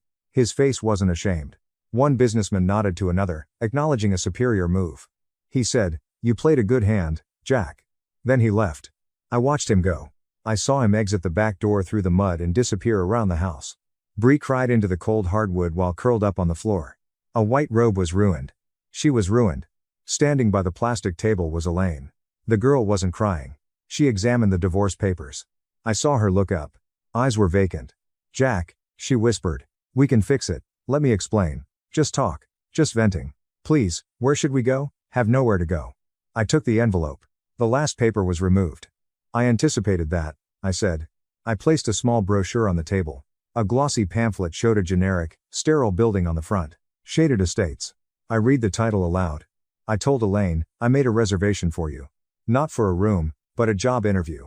They hire cleaners, room and board included, minimum wage. To the back door. One last glance at them. Girl, crying on floor. A broken woman at the table. I replied, you wanted me to be just Jack. Well, I am Jack, and Jack is fishing. I went outside in the rain. I left the door unlocked. There was nothing to steal inside. 7 months. It has been that long since I left my back door in the rain, leaving my ex-wife and her daughter in the wreckage of their greed. 7 months ago, I drove my truck across the country, watching the landscape change from gray, weeping Seattle skies to endless, brilliant blue Florida Keys skies. The stern of my boat is where I sit. A 2 6-foot Grady white center console. I paid cash when I arrived in Marathon. I named her Second Chance. The engine sounds reliable, the hull is white, and the upholstery is clean. My marriage never was. The setting sun turns the water purple and gold. No longer does the silence around me feel empty after 17 years. Feels calm. Feels like ownership. I drank my beer. It was freezing. My tanned, fishing-worn hand was cooled by the condensation. Not wearing a watch. No need to know the time. I didn't pay for rehearsal dinner. I had no tuition due. I had no wife to judge my table manners. My phone was on the cooler beside me. The second of the month was an exception to my rule. I was scheduled to call Mr. Callahan. Callahan called 2 hours prior. He calls it damage report. I didn't care and didn't need to know. But he insisted. He said closure was crucial. He said you need to see weeds die to know the garden is safe. He said Elaine lives in a 1-bedroom apartment near the airport. Thin walls and constant sirens characterize it. She no longer lunches at the country club. I canceled my country club membership when I sold the house. Without me to pay the dues and the Hollis estate's social status, her friends, the women she tried to impress, left her within a week. They smelled the poverty on her, Callahan said, and they scattered like roaches when the lights turn on. She works. Callahan said this with a little grim satisfaction. She worked at Walmart Supercenter. Checkout line worker. I visualized it. Elaine, who used to complain if the waiter poured wine the wrong way, now stood on her feet for 9 hours a day, wearing a blue vest, scanning barcodes for bulk toilet paper and frozen dinner buyers. After I removed the supplementary cards, Callahan is desperately trying to pay off her credit card debt in her own name. She's discovering that minimum wage doesn't cover her unaffordable lifestyle. And Bree. The Bree update was harder to hear because it showed how hollow she was, not because I felt sorry for her. Grant destroyed her. The Whitmore's lawyers make Callahan look kittenish. They sued Bree for the 3.5-carat diamond engagement ring Grant bought. Bree attempted to sell it to a pawn shop 3 days after the non-wedding for cash, but the Whitmores had flagged the serial number. She attempted to sell stolen property and was arrested. Despite the charges being dropped, humiliation continued. The tale spread. A wedding guest furious about the cancellation told a local blog the whole story. It hit TikTok. Her nickname was Gold Digger Bride. Videos showed her crying in the mud and the gates sold sign, a meme of her. The influencer career she was building vanished overnight. Companies won't sponsor a bride who defrauded her stepfather and was evicted on her wedding day. She sleeps on a couch with a friend. She hosts at a chain restaurant part-time. Callahan attempted to contact her biological father, Derek, who she wanted to marry. Derek blocked her call when she requested rent. He denied being an ATM. Irony was so thick I could taste it. I viewed the horizon. The sun was below the water. They suffered. They struggled. On a $76,000 boat, I was drinking a $6 beer and watching pelicans dive for dinner. I should have felt guilty. We're taught that, right? Forgive, be bigger. However, I realized something on the water. My size was greater. I was responsible for 17 years of bills. I loved them when they were unlovable. Being bigger doesn't mean letting others destroy you. Respecting yourself enough to leave when love is no longer served at the table. Phone buzzed against cooler's plastic lid. The sharp vibration disturbed the quiet evening. I grabbed it. Text message. The number was unknown. Since I blocked her main number months ago, probably a burner or friend's phone, I knew who. Daddy, please, I get your anger, but I'm scared. I have nowhere to go. My landlord kicks me out Thursday. I only need $2,400. Simply a loan. I will repay you. I miss you. Please, Dad. Maddie, yours. I watched the screen. Daddy. Since 12, she hadn't called me that. My name was Jack for 15 years. I was Bank. I was the embarrassing old man. I became Daddy again when it was cold and rent was due. I read, I will pay you back. I remembered tuition, car, nose job, wedding deposits, $467,000. I recall the group chat. Thanks, loser, for cash. A ghost of old Jack rose inside me. Jack who wanted to fix things. The Jack who couldn't stand to see a child cry. It would be simple to transfer money. I had plenty. I was making money on my house sale investments. My $2,400 was nothing now. But then I saw my hands. They healed. The calluses remained, but the stress tremors disappeared. I viewed the boat. I surveyed my peace building. Sending that money wouldn't help her. Buy my way back into the cage. I would show her manipulation works. I would confirm the lie that I was only useful when paying. She didn't miss me. Missed the safety net. She missed ATM. I drank beer. I let tongue bubbles pop. I didn't reply. I told you without typing. Ask Derek wasn't typed. Figure out I didn't type you're a grown woman. Any response would fuel. Your response would keep the door open a crack, and I had welded it shut. Touch the 3 dots in the screen corner. I picked block contact. Yes, I confirmed. It vanished from my notifications. Phone went silent. I threw the phone on the padded bench behind me. It hit softly. I got up and went to the rod holder. The gentle current carried my fishing line behind the boat. The rod tip jerked. Then it bowed heavily. The reel screamed as the line peeled. It was huge. Maybe a snapper or grouper. I took the rod. The fish fighting on the other end weighed me down. Quite strong. It lived. Battle took place. Grin. Bracing my legs against the gunnel, I reeled. It was real. Battle between man and nature. It was true. The fish wasn't manipulating me. It didn't deceive me. It just wanted to live. Trying to catch dinner. Crank the handle. Muscles burned. It felt good. This felt like work. I am Jack Hollis, I shouted to the empty ocean over the wind. I am 73 and just starting. As I reeled in the rod, I felt the fish's power and my life's power returning. The sun was gone, but the stars were rising. Many millions. They shone without city lights or family lies. I lost my wife. I lost my daughter. My house was gone. Looking up at that infinite sky, reeling in my catch, I realized I had found something money could never buy. I discovered myself. Cleaning the catch of the day yourself makes it taste better. Thanks for listening to my story. If you have ever cut toxic family out of your life to save your soul, please like now. Stop being embarrassed. The bravest thing is sometimes to say goodbye. Subscribe to the channel for more self-defense stories. I have many stories to tell from my time on this boat. Share in the comments. Did I do right by blocking her or sending the money? At Thanksgiving, my sister accused me of asking for money, so I stopped paying her bills. 4 years, $58,000, gone. She didn't expect that. As I stand at the entrance of my parents' magnificent suburban house, the weight of the handmade pumpkin pie helps to steady my hands. Through the leaded glass panels flanking the front entrance, I see a kaleidoscope of movement. 20 relatives interacting under the light of my mother's beloved crystal chandelier. For a brief time, I consider turning around and going back to my apartment to spend Thanksgiving with a frozen supper and mindless TV. But suddenly my father sees me through the glass. There she is. His voice reverberates as he swings open the door. The number cruncher has come. I force a grin and go in, the smells of sage and roasted turkey surrounding me.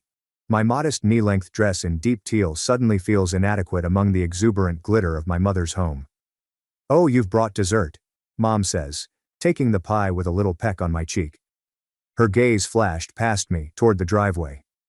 "Is that everything you brought?" "Just me and the pie," I respond, attempting to keep my voice light. "Created from scratch."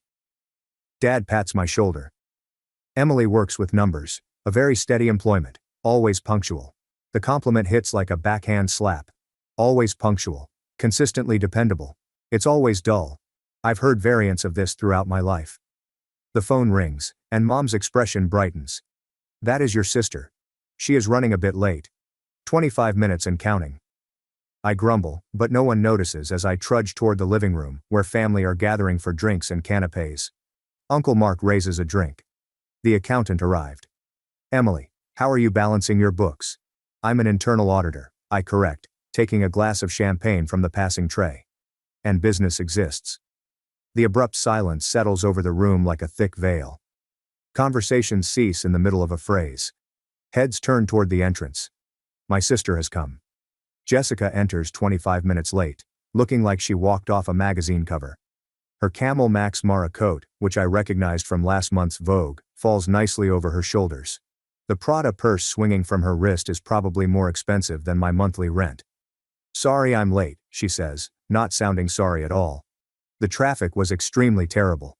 Mom rushes forward, smiling with a joy she seldom displays when presenting me. "You look gorgeous, dear." She touches the sleeve of Jessica's coat. "Is this new?" Jessica shows off. "I picked it up last weekend." The hue appealed to me. "You work so hard," Mom exclaims. "You deserve to reward yourself." I drink hard and empty my champagne glass in one gulp. The irony burns hotter than the bubbles. Jessica hasn't had a stable work in 4 years, moving between consulting assignments that never stay but always have impressive-sounding titles. Dinner is called before I can go for a refill. I am sat between cousin Sophia and Uncle Mark's new girlfriend, whose name I have already forgotten.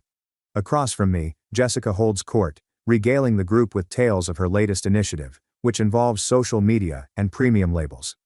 "Emily?" Sophia turns to me during a pause, her voice quiet. "I had been meaning to question you about my school debts.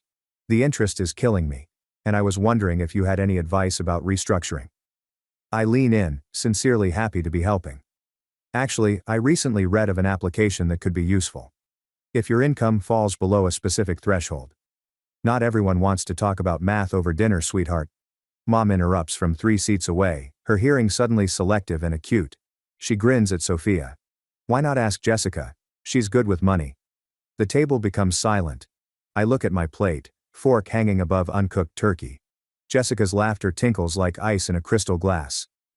"Oh, Emily is constantly crunching figures," she continues, swirling her wine. "And it appears that cash is constantly in short supply." My cheeks are burning. I handle my money well. "Do you?" Jessica arches one gorgeous brow. "So, why are you continuously begging for loans?" The dining room temperature drops 10 degrees. 20 sets of eyes move between us, like spectators at a tennis match. "I've never asked you for money," I continue, my voice calm amidst the screaming in my ears. "Not once. Not once. Please." Jessica rolls her eyes dramatically. "You should not ask for money. It is humiliating." The words struck me like a physical blow. My ears ring with the boldness of her deception, a total reversal of our reality. No one speaks. Nobody protects me. Not even our parents, who know exactly where the money is going. Talk about humiliating. Dad interrupts with forced humor. "Did anyone see the Seahawks game last Sunday?" The fourth quarter was something else. Just like that, the conversation moves on, leaving my shame behind like roadkill no one wants to see. I sat transfixed, taken back to when I was 10 years old, emptying my piggy bank to assist Jessica purchase a dancing outfit. "Your sister needs it more than you." Mom had stated this while caressing my head. "She has a recital coming soon. You are the realistic one, Emily. The practical one. The accountable one. The one expected to make a sacrifice." When dessert is served, I excuse myself and sneak into the powder room. My hands quiver as I shut the door behind me, but my mind is as clear as it has ever been. I take out my phone and open my banking app, glancing at the 5 regular payments too. Various accounts in Jessica's name. 4 years. $58,200. A monthly average of $900. Auto insurance. Credit card minimums. Personal loan repayments. The proof of my sister's financial vampirism appears on my computer in tidy, orderly rows, just as an auditor would. Without hesitation, I choose each payment and cancel it. Confirmation messages display one at a time. Recurring payment was discontinued. Recurring payment was discontinued. Recurring payment was discontinued. Recurring payment was discontinued. Recurring payment was discontinued. I pour cold water on my face, then wipe it with one of Mom's ornate guest towels before returning to the dining room. My pumpkin pie is in the center of the table with chunks missing from the flawless crust. There you are, Mom says. We started without you. That is okay. I settle back into my seat, a peculiar serenity flowing over me. I'm not really hungry for dessert anyway. My cell phone vibrates in my pocket. My bank sends me confirmation letters. The cancellations are complete. More coffee, Emily? Dad offers the pot in his hand. I grin and hold out my cup. Yes, I believe I will have a second helping. Tonight will be the first time in 4 years that I will not be paying for my sister's life. For the first time in forever, I'm selecting myself, and it feels like the first breath after nearly drowning. Numbers do not lie. They do. The next morning, the morning light streams through the blinds of my modest one-bedroom apartment, and I open my laptop at the little desk cramped between the kitchen and living room. The coffee maker gurgles in the background, its familiar cadence keeping my hands steady while I work on a new spreadsheet. Payment history. Jess Cole. I write in the heading, my fingers working with the accuracy that makes me useful at work. Each keystroke feels like recovering a part of me. I open out my financial records and meticulously replicate every payment made to my sister over the last 4 years. The spreadsheet rises row by row, like an archaeological dig into my financial sacrifices. Each month, you make 3 separate credit card payments. The personal loan that was meant to be temporary until her commission arrived, and auto insurance for the luxury SUV she desperately required for client appointments but never materialized. The sum is at the bottom of the column. $58,200. The number lies there, accusing me of gullibility rather than kindness. Every month, about $950 more than my own vehicle payment are secretly fed to Jessica's meticulously created facade. I store the document in 3 different cloud locations. After gathering the evidence, I take another drink of coffee. My phone vibrated. Again. The panel displays Jessica's name for the 16th time since morning. I quiet it without reading the message, yet the notifications continue to show. Something is incorrect with the payments. Call me right now. Have you changed banks? Payment failed. What have you done? The credit card company phoned. Fix it. Auto pay was turned down. Call me back. Are there insufficient funds? What's happening? The texts go from perplexity to fear to wrath, the punctuation increasing with her urgency. 15 calls, more than 30 texts in barely 24 hours. I put my phone screen down and resume working. By mid-afternoon, the inevitable occurs. My mother's name appeared on screen. I answer on the 3rd ring. Emily? What's happening? Jessica claims you are refusing to help her with something. Her voice contains the typical sense of disappointment. It's like if I'm 10 years old again, hoarding my birthday money instead of sharing. I have been paying her bills for 4 years, Mom. When I speak to my mother, my voice sounds different, more steady than it ever has. She informed everyone at Thanksgiving yesterday that I had asked her for money, so I stopped. A sudden intake of breath. That's not what she intended. You know how Jessica reacts when she is nervous. She exaggerates. It was not an exaggeration. That was a lie. Everyone believed her. You're being theatrical. Family helps family. I assisted for 4 years. That's $58,200 of my money. A long silence followed by rustling as the phone changed hands. Emily, this is Dad. His voice suddenly sounds older. What is this about money? Your sister claims you cut her off without notice. Did she explain why she needs my money each month? She has been experiencing cash flow issues with her firm. You are aware of this. Dad, she doesn't own a business. She has not had consistent job in 3 years. Another prolonged stillness. You have changed, he eventually admits. You used to be kind. The words cut deeper than intended, yet clarity emerges to counteract the agony. I respond, I have not changed. I basically stopped allowing others to utilize my compassion as a safety net. The stunned quiet that ensues tells me they have never analyzed our family dynamic from this perspective. The call ends uncomfortably with promises to speak about it later, which we all know means, I hope you come to your senses. I'd hardly put down my phone when it rang again. Lauren, I'm just checking in. You left Thanksgiving so soon. Her voice drifts off, looking for information. It was a rough evening. I make my proposition cautiously. Jessica has been contacting everyone about her money issues. Something about you pulling out of a loan? A bitter chuckle emerges before I can stop it. I did not back out of a loan. After 4 years of paying her debts, I stopped sending her monthly payments. Wait, have you been paying her bills? But she owns a large house in Bellevue. Lauren's surprised tone reinforces my suspicions. Nobody knew. Jessica had spent years projecting a successful image while quietly emptying my funds. How much are we talking about? Lauren asks. $58,200.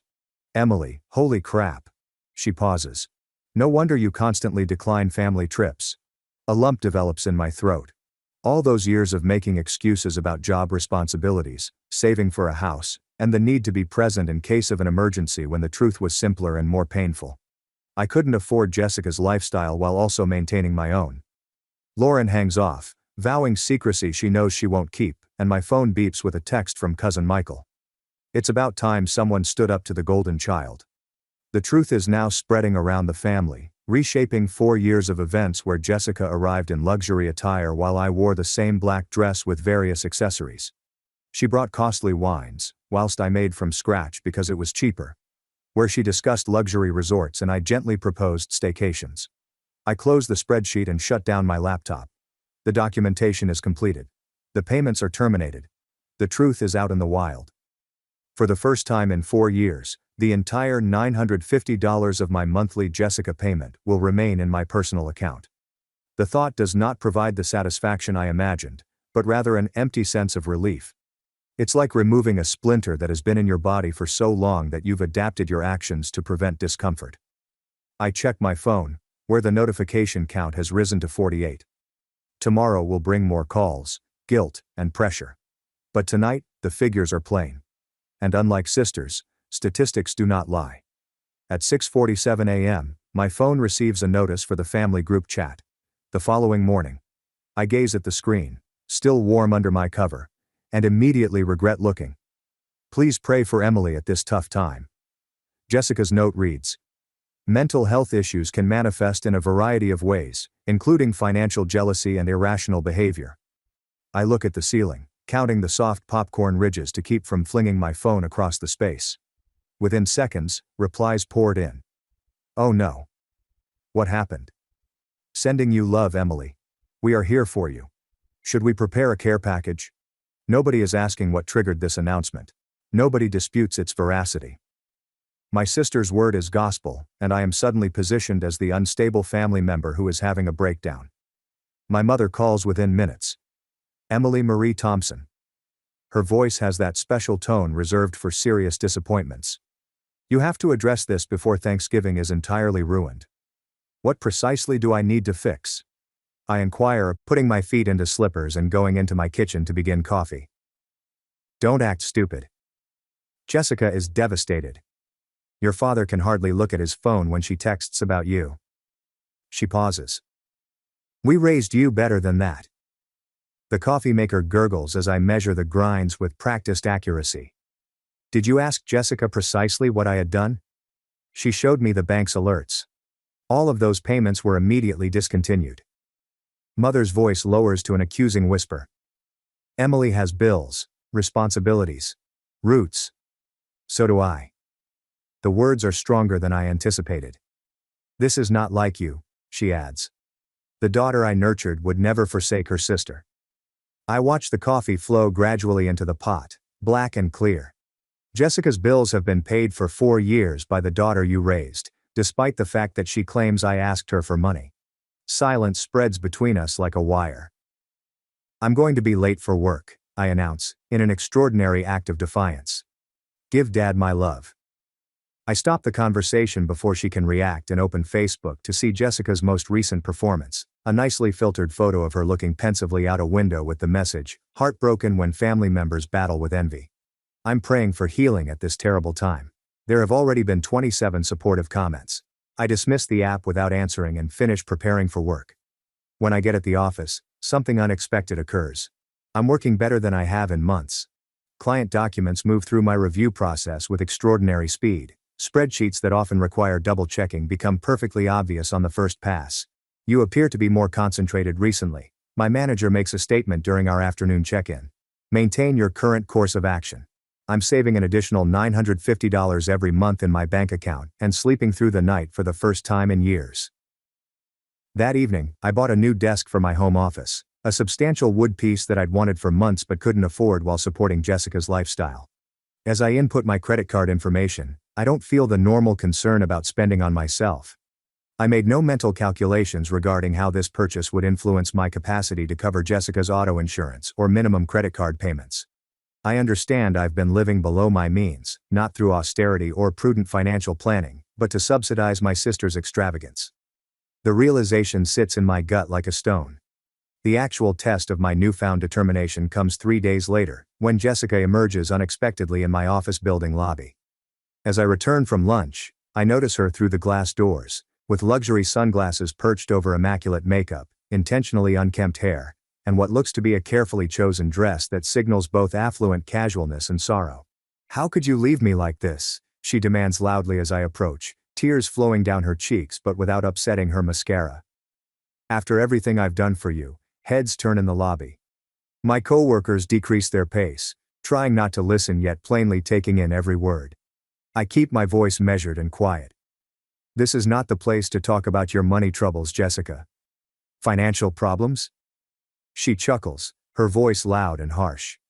"You're the one who's always required my assistance, and now when I just need you momentarily, you cut me off completely." A security guy turns our way, alarmed about the increasing volume. "Call me when you're ready to discuss repayment plans," I reply gently. "Repayment?" The word lingers between us like a grenade with the pin removed. Her tears go instantaneously. The metamorphosis would be stunning if I hadn't seen it so many times before. The abrupt shift from hurt victim to cold calculation when persuasion fails. "This is not over." She hisses, her voice suddenly calm. She turns abruptly, stiletto heels clicking on marble as she departs through spinning doors. I watch her go, strangely calm in the aftermath of what could have been a disastrous argument. Saturday offers unexpected support. Lauren appears at my apartment door with lunch from my favorite deli and a compassionate grin. "You okay?" she asks as she unpacks sandwiches and soup containers on my modest dining table. Everyone's discussing what occurred. "Which version are they discussing?" I inquire, taking plates from my cupboard. Lauren shook her head. "The full story is coming out. Michael phoned me after chatting with your father. Is it true that Jessica owes you almost $50,000?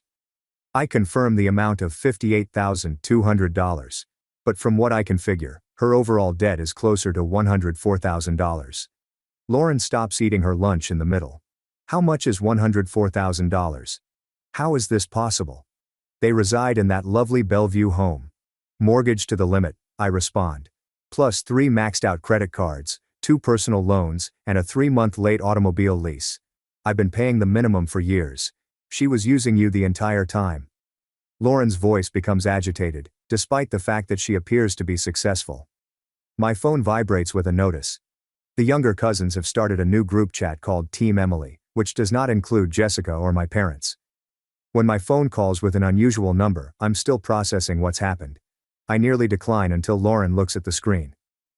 "That is David's cell," she replies, her eyes widening. "Jessica's spouse."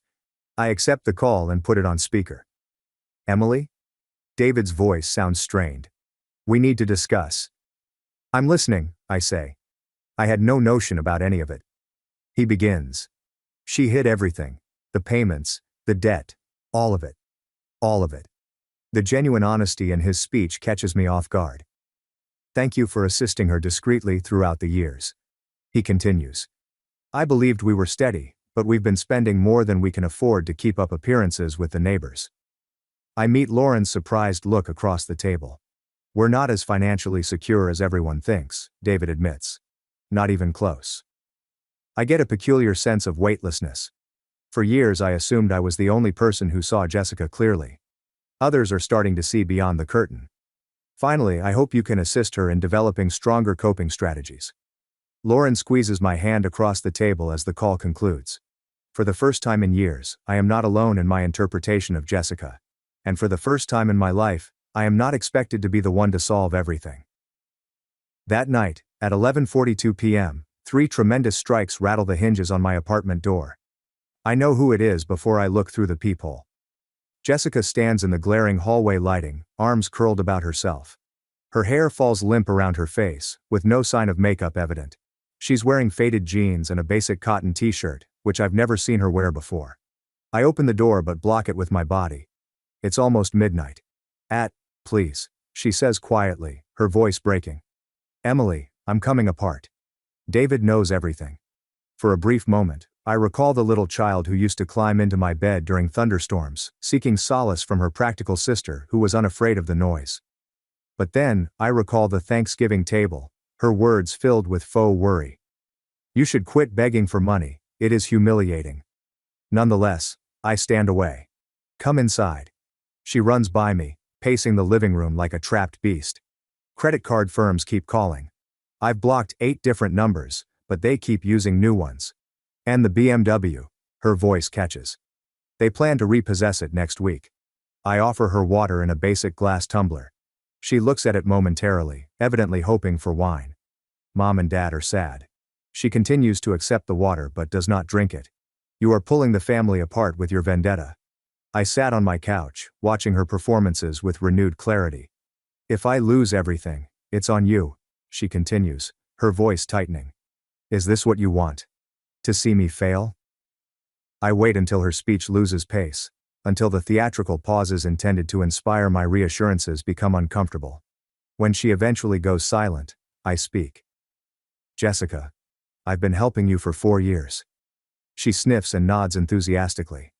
And I'm really appreciative. That's why I can't understand why you'd stop now, when I need you the most. I let a measured pause pass between us. That's $58,200, divided equally. I have records of every payment. Her expression changes from vulnerable begging to protective rage in an instant. It wasn't really much. You are exaggerating to make me appear awful. Without saying a word, I open my laptop on the coffee table between us. The screen displays a spreadsheet, with each row representing a payment and each column representing a category. Dates, quantities, and account numbers. Notes chronicling her calls, her excuses and her vow to pay me back next month this time. 4 years of financial devastation, painstakingly chronicled in the language I know best, numbers that do not lie. This is when she struggles with her words. You're doing this to make yourself appear good. You're constantly expected to be flawless. When I do not reply, she changes methods. You know I have expenditures, but you don't. Just the payments for the country club. She pauses, understanding how this sounds. You make so much more than I do, she attempts, her voice rising. You don't know what it's like to struggle. I make $185,000 every year, I admit softly. Her eyes widened slightly. She had definitely expecting far less. I reside in this 1-bedroom flat and can afford to pay your expenses. The silence that follows seems like the first honest moment we've had in years.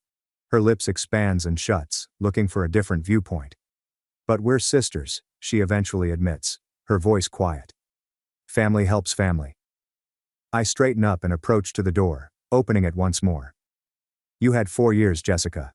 I paid $58,200 of your loan. That is enough. She collects her purse, shoulders tight with rage. At the threshold she turns, her gaze narrowed. You are heartless, she hisses. You're going to regret this. Number. I maintain a steady stare with her. You should regret mistaking someone's kindness for responsibility. The door between us closes with a quiet click. 2 hours later, my mother phoned. I can detect strain in her voice. The attempt to keep calmness. Jessica claims you refuse to help. She's going through a lot right now. Did she tell you how much I had already helped her? I ask. She cites a few modest debts. Mom hedges. Mom, $58,200 over 4 years is not a tiny amount. Her sudden intake of breath conveys more than words could. Dad's voice abruptly replaces hers.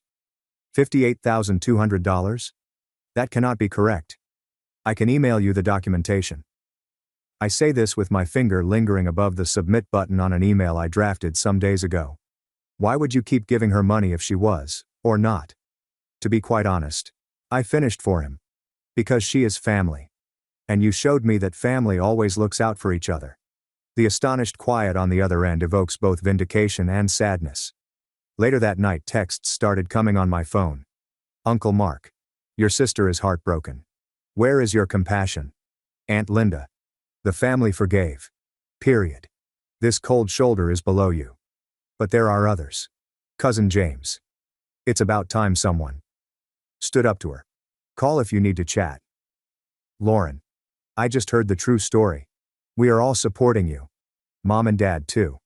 My phone pings with a notice from our extended family group chat. I prepare for another round of guilt and pressure, but instead receive a surprise message from David. Thank you all for your concerns. Jessica and I are working through some financial challenges that have arisen. We appreciate your understanding at this time. And Emily, thank you for your previous assistance. It was not recognized appropriately. The conventional family order, with Jessica at its brilliant center and me orbiting as the dependable, practical moon, has begun to crumble. Thanksgiving meal has become a dividing point in our family history. Before the truth, and after. My father phones back, his voice quiet. I've been reviewing the statements you sent. You've been around all these years. He pauses, unable to finish the notion that his golden kid was lying while his practical one was sacrificing. We should talk, he eventually adds. All of us. Maybe a Sunday dinner? Not yet, I respond, startling myself with the barrier. I need some time. Of course, he speaks swiftly. Too fast. Whatever you need. The phrases seem weird coming from him, or anybody in my family really. Previously, everything I needed was not a top priority. I snuggle up on my couch, covered in the quilt my grandmother sewed, which Jessica always thought was too old-fashioned for her taste. My place feels different tonight, not larger or more opulent, but more personal. For the first time in 4 years, the burden of secrecy and duty has been removed. The money that paid for Jessica's perfectly managed existence will now pay my honest one. On my coffee table, the spreadsheet still lights on my laptop screen. 4 years of payments, each one a brick in the wall that separates who I was and who I am becoming. I close the laptop, and the room becomes black save for the mild city light that filters through my blinds.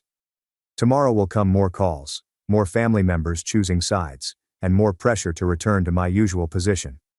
But now, in the calm aftermath of finally telling the truth, I discover something unexpected. Peace. A week later, the language on David's message still glows ominously on my phone screen. Family gathering. Our residence. Tomorrow at 2. It's just your parents and a few others. This has to cease.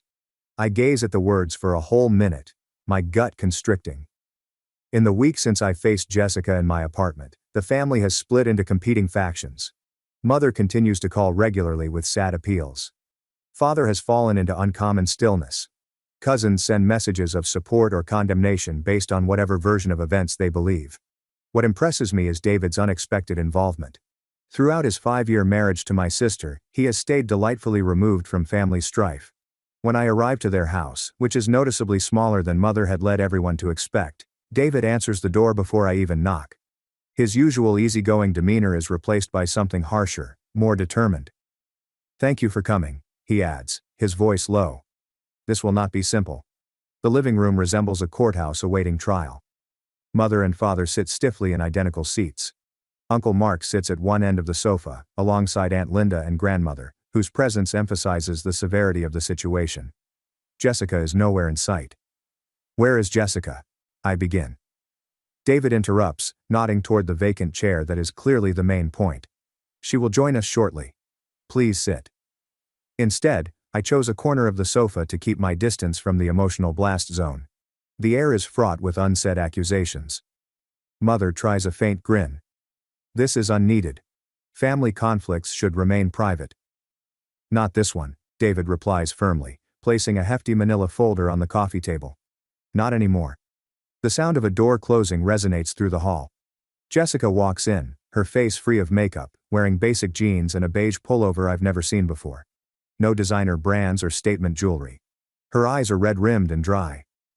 "Sit down, Jessica," David says without looking at her. She sits on the edge of the vacant chair, hands firmly folded in her lap. David stands before us, shoulders square. "I've asked you here because it's time for everyone to understand what's going on." He opens the folder. Jessica has accrued $104,000 in personal debt over the last few years. Mother gives a gasp. Father's head snapped up. "That includes the $58,200 Emily has been paying in secret for 4 years, David continues. "Jessica told me that the money came from her grandmother's trust fund." Grandmother's sudden intake of breath echoes around the room. "I never set up such a thing." "I know that now." David distributes the credit card statements on the table. These are regular purchases from Nordstrom, Saks, Neiman Marcus, designer clothing, jewelry, and handbags. Things to give the impression of accomplishment while we were silently drowning. Father leans forward, inspecting the documents with increasing incredulity. "This does not sound like the daughter that we raised." Jessica murmurs. "I needed those things. Everyone expected me to succeed." Mother reaches out to her. "Is all this real, sweetheart?" The question hangs in the air. It's the first time in 30 years that I've heard Mother doubt Jessica's version of events. Jessica's calm demeanor collapses. Tears run down her cheeks. "I just wanted everyone to feel proud of me. By lying. By stealing from your sister." Aunt Linda's speech cuts like a sword. "I was going to repay her," Jessica protests weakly. "When?" David asks. "With what money? You haven't had a regular employment in 3 years." The silence that follows seems like a tangible burden. I witnessed my family accept the fact that they had been denying for years. David straightens. "Things will change beginning today. We're selling our Range Rover. The Maldives trip has been cancelled. Jessica starts working 40 hours a week at Belinda's shop on Monday, and we begin financial counseling on Thursday." Mother's face pales. "But that's too excessive." "It's vital," David says. "And very overdue." Father looks to me, his eyes clouded with something I've rarely seen. True remorse. "We should have noticed it sooner." His voice has dropped to a near whisper. "I apologize, Emily." The words I'd waited decades to hear arrived gently and without the gratification I expected. I nodded once, accepting but not absolved. For the first time in my life, I am in a family problem without being expected to solve it. I am neither savior nor villain, just present. The weird liberty of this moment sticks in my throat. The following 6 months will unfold in slow, deliberate steps. Family chatter changes when the complete tale emerges. Jessica works in retail after years of pleasure, arriving home with hurting feet and humiliated eyes. David manages their finances using spreadsheets that mirror my own scrupulous records. When Mother calls today, her voice has a new reluctance, as if she is learning to traverse foreign territory. Father inquires about my investing methods, listening with real curiosity. One Thursday morning in May, my phone vibrates with a banking message. "Deposit. $600. A text message follows. "It will take years, but I will repay you. M." I gaze at the TV, recalling the Thanksgiving meal when she openly accused me of begging. The bathroom room is when I finally discovered my boundaries. The spreadsheet tracks 4 years of quiet sacrifice. My fingers hover over the keyboard. A dozen replies arise and vanish in my imagination. In the end, I type only 2 words. Received. Thank you. Not forgiveness. Not yet. But possibly a door left slightly open in a wall that I had every right to construct. As I stand at the entrance of David and Jessica's scaled Tudor-style home, the weight of the pumpkin-scented candle helps to steady my hands. Through the leaded glass panels flanking the front entrance, I catch a glimpse of modest Thanksgiving decorations, in stark contrast to the elaborate displays at our parents' home last year. For a moment, I consider turning around and driving back to my flat to spend the vacation alone with a good book. But then I see my father through the glass. And our gazes connect. 1 year has changed more than simply my living environment.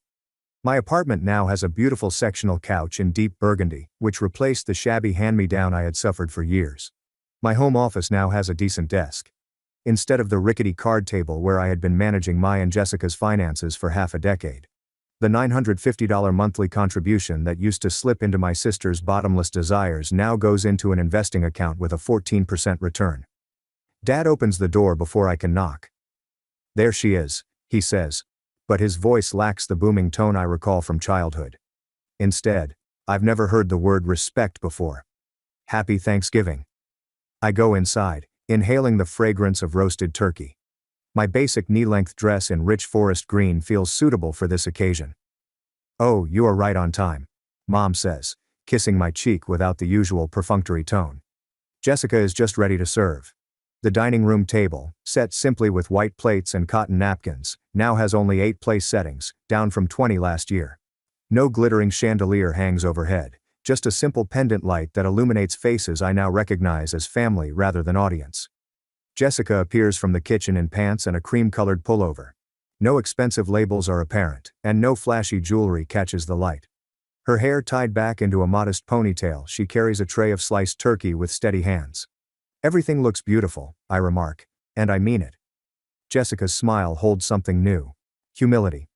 "Thank you for attending." When everyone is seated, David proposes a toast. All eyes are on him, but he nods to Jessica, who gently stands. She lifts her water glass. "To a family that tells the truth, even if it hurts." My throat tightens abruptly. I raise my glass in acknowledgement, not yet ready for full reconciliation, but grateful for this honest new beginning. Throughout dinner, discussion flows naturally. Uncle Mark describes his latest heart operation, without downplaying its significance. Lauren announces her promotion without downplaying its significance. Parents admit to struggling with retirement planning without pretending everything is wonderful. No one performs or competes. We just exist together in reality. Later, back in my flat, I open my laptop out of habit, but I no longer check the spreadsheet every day. Jessica has regularly delivered 12 payments, all on schedule. I scan through my phone, deleting previous desperate texts from her that I'd kept as proof. They are no longer essential to protect against gaslighting. The truth has surfaced and settled like dust after a rainstorm. Opening my journal, I write, $58,200. If she were a stranger, I would have stopped long ago. But she was my sister, or, at least, I assumed she was. I pause to contemplate what has changed. Jessica's monthly payments are more than simply financial reparation. They acknowledge that my limits matter and that my sacrifice is worthy of appreciation. My worth was never based on family acceptance, even if it took me 28 years to realize this. Boundaries are not harsh, they are about self-respect. I close the journal without feeling either triumph or remorse. Just clarification. Sometimes compassion entails knowing when to quit. You can't save someone who keeps sinking, especially if they're pulling you down. The question hangs in the nighttime air of my quiet apartment. If you were in the same scenario, what would you do? Cut them off as I did. Give them one more opportunity since they are family. Take legal action to retrieve what you've lost. Where do you draw the line between assisting and being exploited? At my daughter's 8th birthday, my mom yelled, "Your sister needs help." I calmly responded, "Her debt isn't my daughter's problem." My mother stunned. Sophie was turning 8 years old, the age when you're still young enough to believe your parents know everything, but old enough to realize they don't.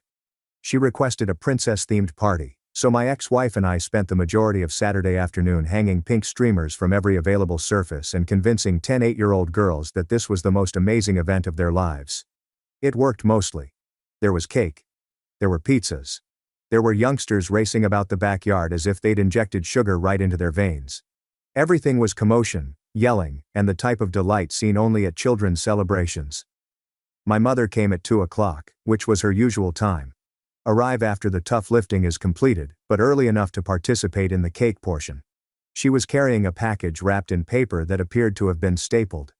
Her energy was the type of manic that generally indicated she was ready to do something my therapist would have advised me to prepare for.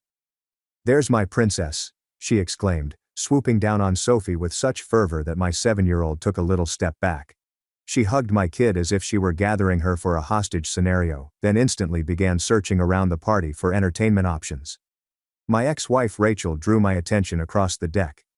We had been divorced for 2 years, yet we had a unique co-parenting language that could be spoken with a single glance.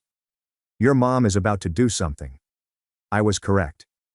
About 20 minutes into the party, my mother slapped her hands together loudly, like adults do when they want youngsters to stop having fun and focus on them instead. "Everyone," she said, her voice piercing through the commotion like a knife through birthday cake. "I have an announcement." The students came to a halt. Adults froze in the middle of their conversations. There's something about the tone someone employs when they're ready to say something important, and my mother had hit it brilliantly. "I wanted to say something in front of all of you," she said, gazing straight at me. "Because this is a family matter, and I believe in honesty, even hard honesty." Rachel's fingers touched my arm. Physically, it's a warning, a comfort, and a buckle up. "Your Uncle Matthew's sister, my daughter Claire," my mother added, indicating vaguely at individuals who weren't there, "is having financial troubles. She's made some errors, but she's family, and family helps each other."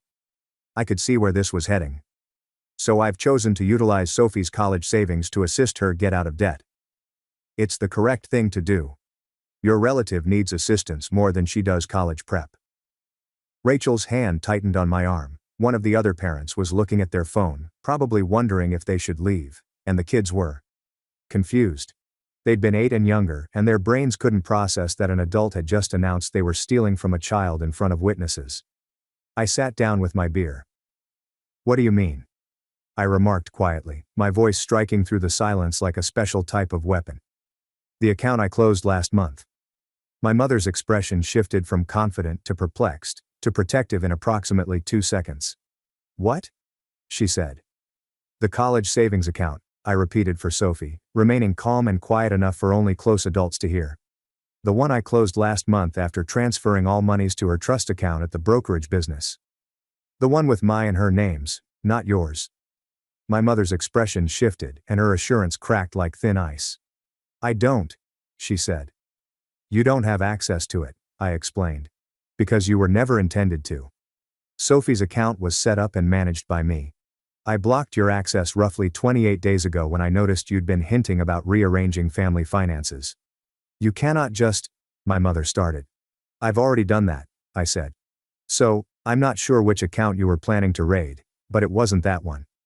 My mother took out her phone, and I watched her open her banking app, look for the account number she seemed to have memorized, and realize I was speaking the truth.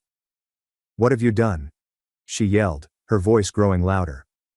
"My job as a parent," I explained, "includes protecting my daughter's future from people who believe they have the right to make financial decisions for her." "That's her education," my mother remarked. Her voice rose as if it were a volume dial. Someone was aggressively showing up. "That's her future." That's my daughter," I continued, maintaining the same tone, "and I make decisions about her future, not you. Not because I don't trust you with money, though we can certainly talk about that, but because she's my child, and I'm her father.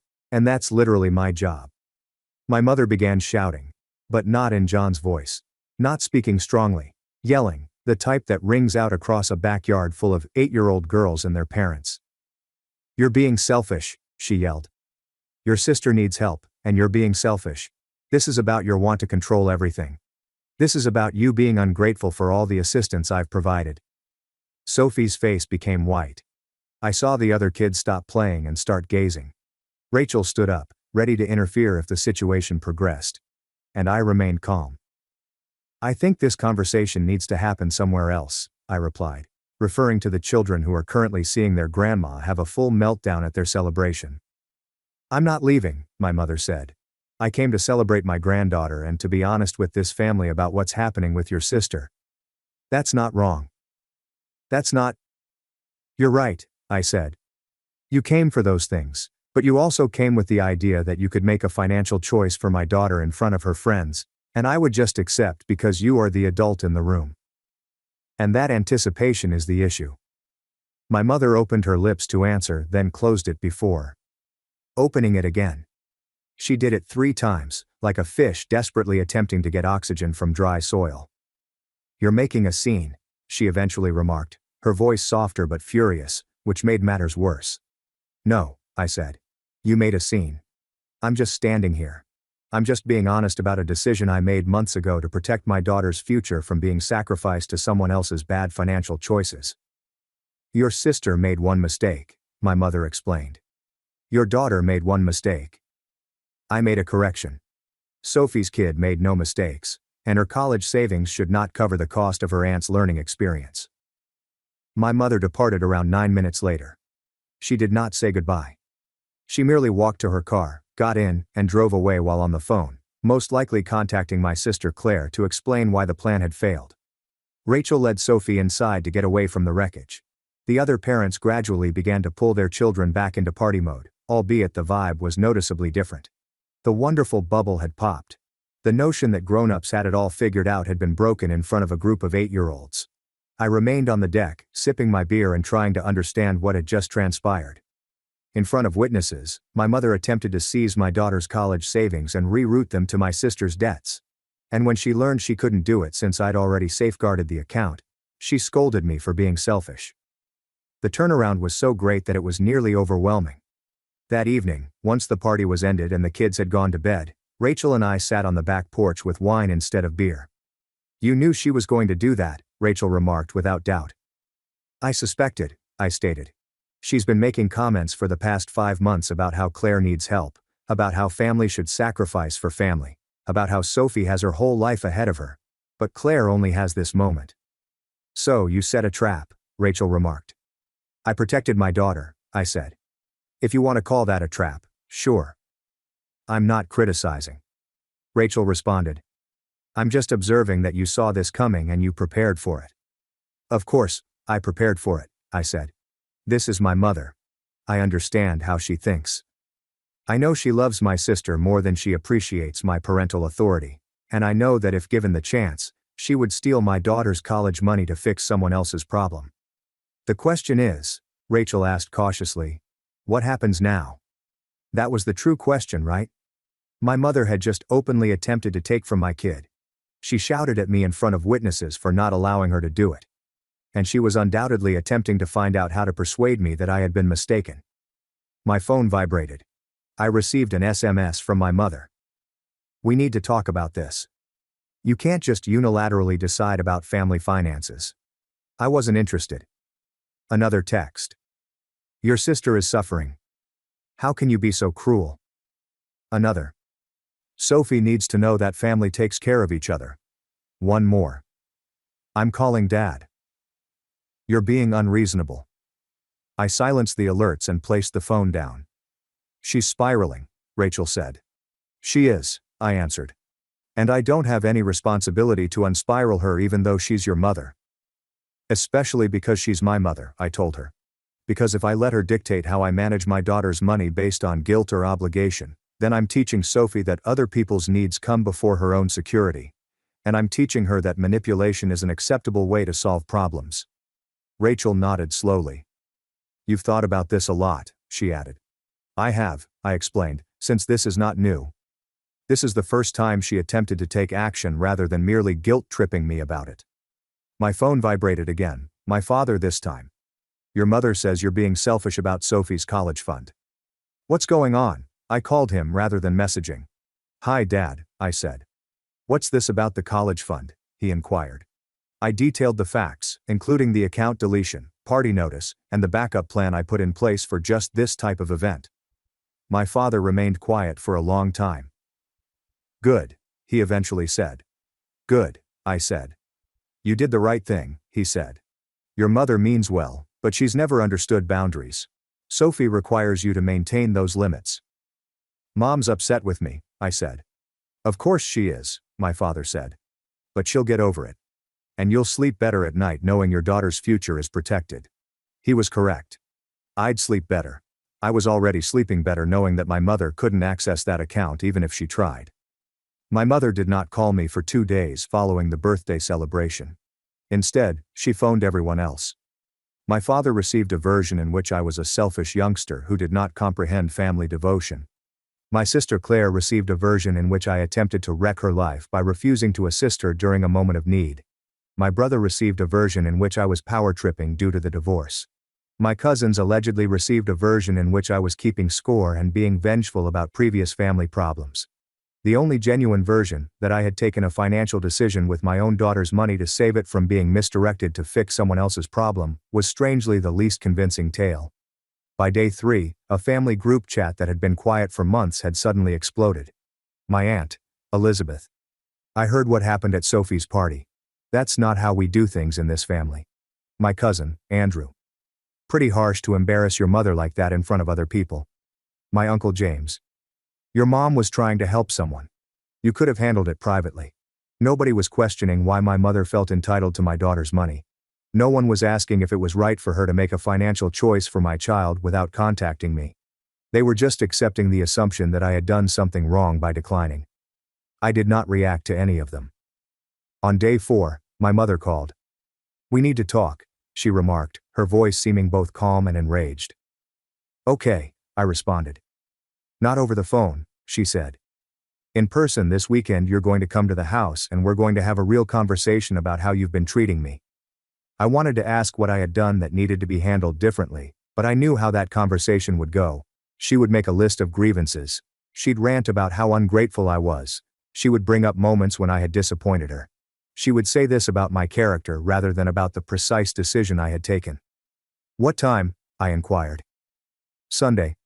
2 o'clock, she answered. "And don't bring any excuses." Sunday at 2 p.m., I was sitting in my mother's living room, drinking coffee I didn't want and feeling the dread that comes with knowing you're going to be scolded by someone who refuses to listen. My mom sat across from me. My father carefully sat on the sofa in what I knew as the neutral territory stance. He attracted my attention for a second. I could see sympathy there. He knew what was coming.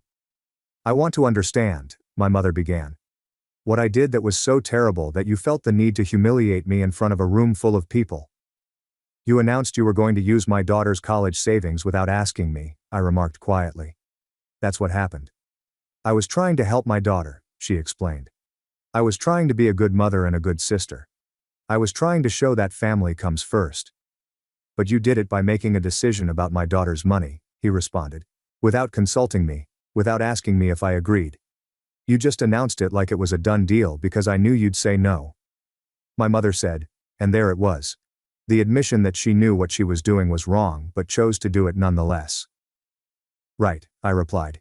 "You knew I'd say no because taking your granddaughter's college fund to pay for your daughter's debt is not a reasonable request. So instead of making the request, you just announced the decision and hoped I wouldn't object. That's not fair." My mother answered, "I was trying to assist Claire. She is hurting. She committed errors, but she remains family." "I'm not disagreeing with that," I responded. "Claire's family, and if you want to help her, that's your decision. But you support her with your own money, not Sophie's college fund." "It's not just mine," my mother explained. "It's a family issue. Your daughter will benefit from this family and the way we care for one another." I responded, "I take care of her, but it doesn't mean she owes her college money to individuals who made poor financial choices." My mom stood up. "You're heartless," she stated. "You've always been heartless. Even as a child, you never understood the importance of family sacrifice." "I understand it fine," I responded, remaining sitting. "I recognize that sacrifice should not come from an 8-year-old's education fund. I recognize Claire is an adult, and Sophie is not responsible for her financial troubles." "Your sister is drowning in debt," my mother remarked, her voice rising. "Drowning, and you won't even help." "I will help," I responded. "I can give you money. I can help her work through a budget. I can connect her with a financial advisor, but what I won't do is let you raid my daughter's future to solve an adult's financial crisis. That's not helping." My mother remarked, "That is sanctimonious." "No," I replied. "That is being a parent. That is safeguarding my child's interests, rather than giving them up to make someone else's life easier." My dad cleared his throat.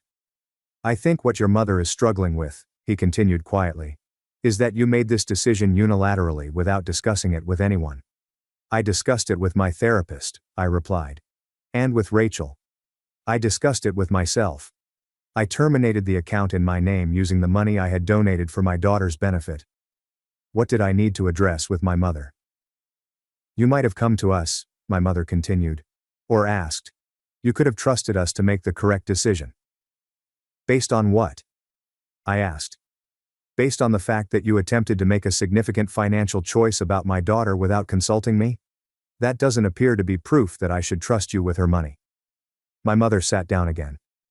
"I don't know who you've become," she murmured gently. "I don't recognize you anymore." "I've become someone who defends his daughter," I replied. "And someone who establishes limits. I've evolved into someone who does not allow guilt to influence his parenting decisions. Perhaps you don't know that guy, but he is a greater father than I was before. We sat silently for a time. Claire phoned me. My mother said finally. She felt embarrassed. She learned about what you did from her pals at the party. I'm sorry she was humiliated, I answered sincerely. But that's not my responsibility to manage. What's my responsibility is protecting my daughter and making sound financial decisions about her future. Even if it means you lose your relationship with your mother? My mother inquired. That was the threat, right? If you don't do what I want, I'll make you choose between being a good parent and having a mother. If you're saying I have to choose between protecting Sophie and keeping your approval, my reply was, then I'm choosing Sophie every time without question for the rest of my life. My mother's face collapsed somewhat. That's not what I'm saying, she said. But it was. It absolutely was. Yes, it is, I answered softly. And I see why. You feel as if I deceived you. You believe I prioritized my daughter above you, which is true. I did. I will. I will always put my kid above your sentiments. It's selfish, my mother said. Maybe, I said. But it's also good parenting. And I'm okay with you thinking I'm selfish if it means Sophie grows up knowing her father protected her when he needed to. I left my parents' house an hour later, and my mother did not hug me goodbye, nor did she say she loved me. She just remarked, I hope you know what you're doing. She said in a tone that suggested she hoped I didn't. My father escorted me to the door. You did the right thing, he said calmly. Don't let her make you doubt that.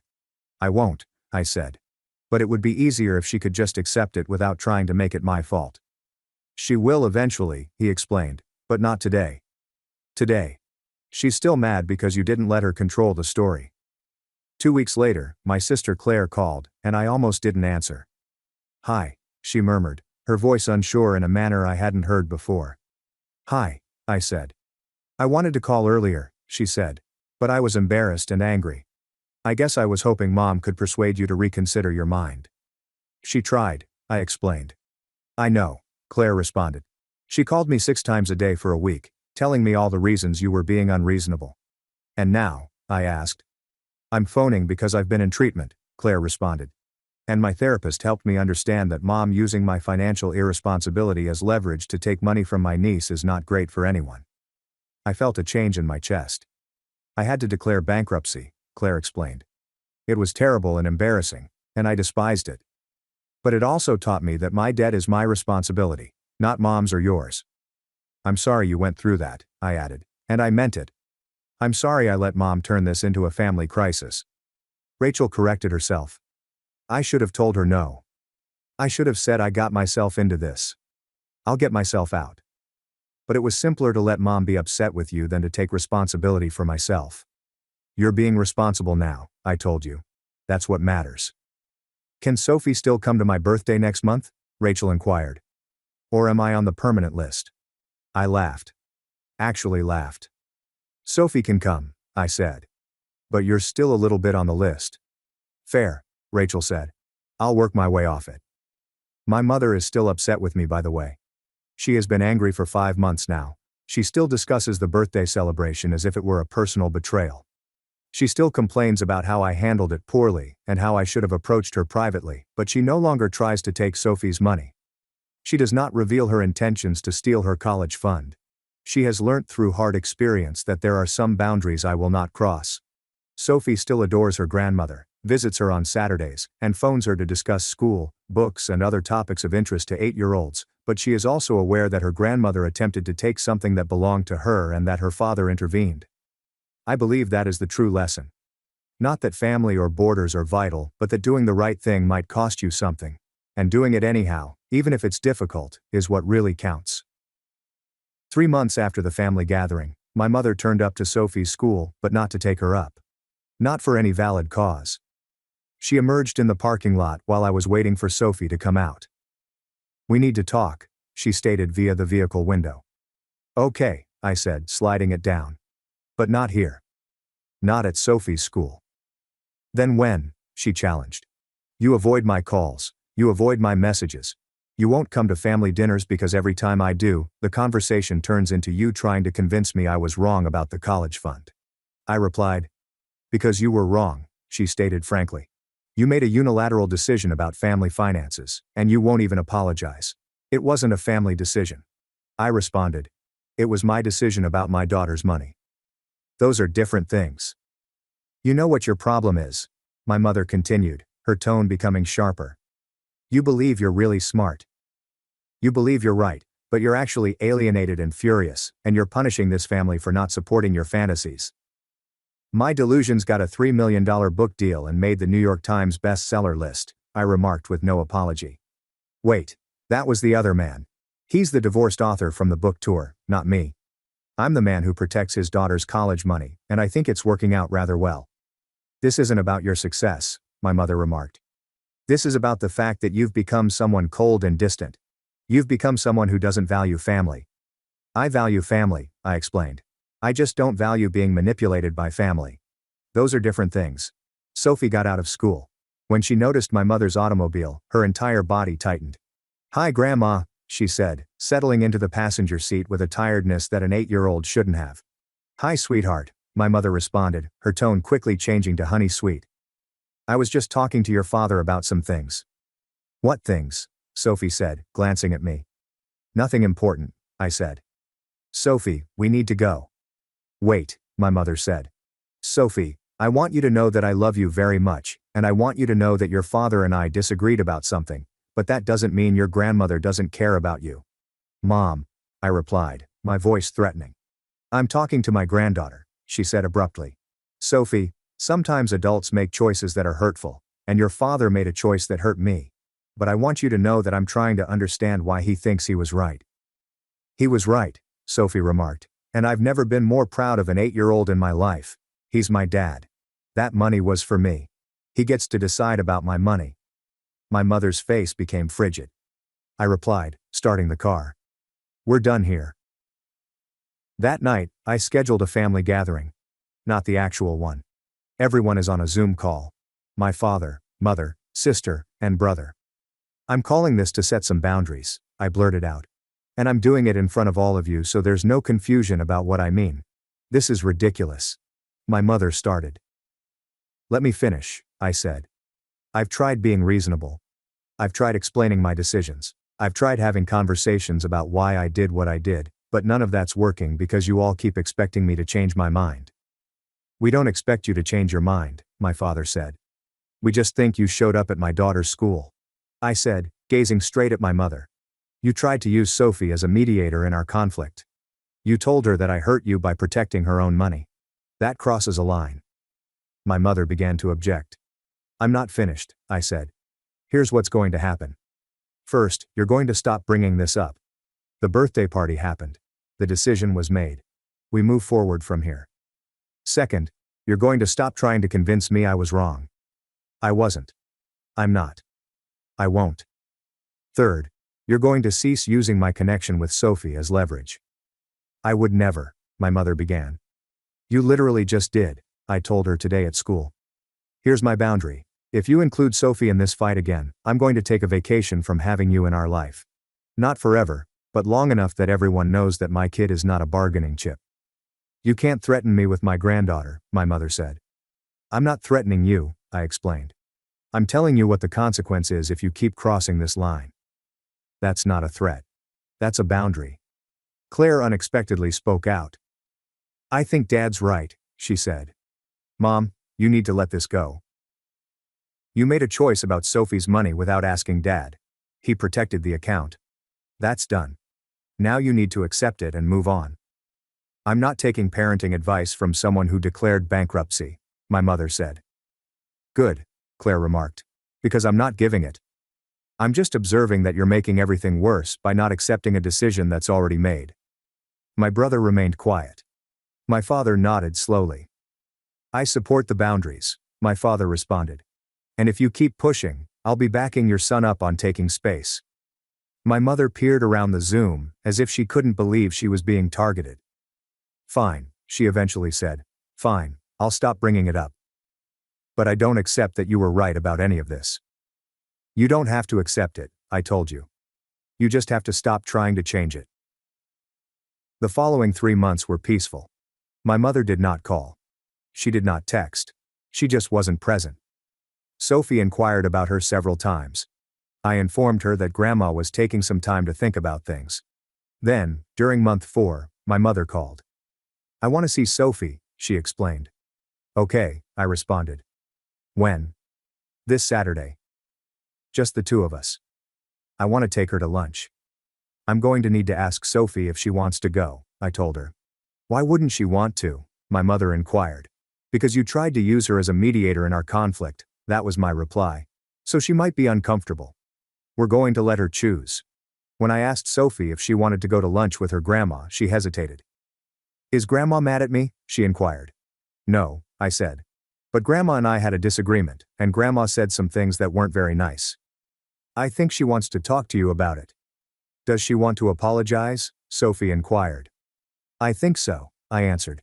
"But I'm not sure. That's why I want you to choose if you want to go." Sophie contemplated it for a long time. "I'll go," she eventually said. "But I want you to know that if she tries to make me feel bad about what you did, I'm going to tell her she's being weird." I laughed. "That seems fair." I took Sophie up from lunch an hour and a half later. She got into the car, and I inquired, "How was it?" "Weird," she said. "Grandma apologized. She said she was sorry for trying to take my college money. She said she was scared about Aunt Claire and she wasn't thinking clearly." "How did that feel?" I inquired. "Better," Sophie said. "She also gave me a new book and she said she wanted me to know that she loves me, even when she and Dad disagree about things." I felt something settle in my chest. "That was nice of her," I commented. "She also said something weird," Sophie went on. "She said that you were right, that you're a good father for protecting me." "She said that?" I inquired, attempting to keep my tone calm. "She said she didn't like admitting it," Sophie said, "but that she's been thinking about what I said about how the money was for me and you get to decide about my money." She said that made sense. I reached across to squeeze Sophie's hand. "I'm proud of you," I said, "for standing up for yourself." "I learned it from you," Sophie said simply. That night, my mother called me. "I owe you an apology," she replied without explanation. "Okay," I said, unsure where this was headed. "I was wrong," she explained. "Not about wanting to help Claire. I stand by that. But about trying to make it your problem. About trying to take from Sophie. About involving her in our conflict. I was wrong about all of that." "Thank you for saying that," I said. "I'm also wrong about something else." She proceeded. "I've been angry at you for being independent and strong and unwilling to let people manipulate you. But those aren't bad things. Those are things I should be proud of. Things I raised you to be, whether I realized it or not." I did not say anything. I just listened. "I'm sorry," she said. "Not because I want to solve things quickly, but because I finally understand what you were doing. You were the father you needed to be, and I was the mother who didn't know how to accept it." "I accept your apology," I said. "I'd like to do better," she explained. "Going forward, I'd like to try." "I'd like that too," I responded. We hung up after that. Not everything has been settled, but there is some understanding.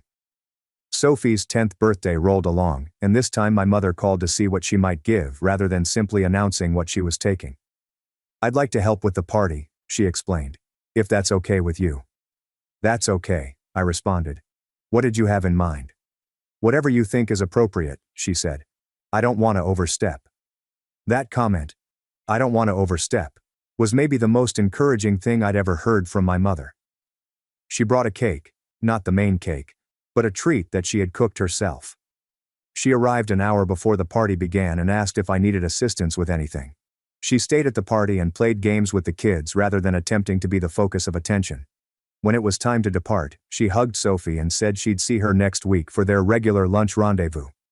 There was no drama, no manipulation, no financial announcements, just a grandma being a grandmother.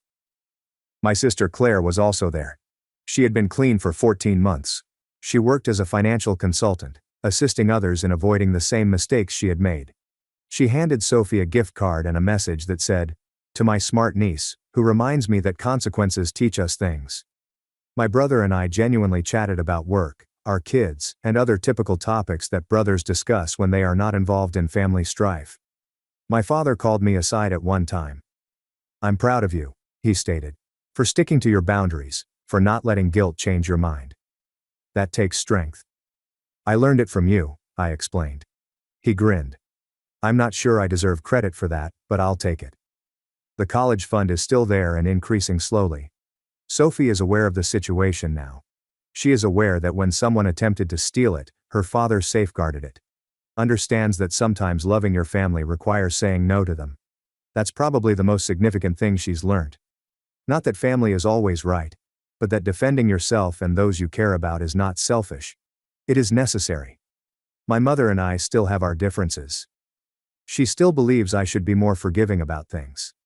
I still believe she should be more respectful of limits, but we discovered a medium ground in which we may both be correct about certain things, and incorrect about others.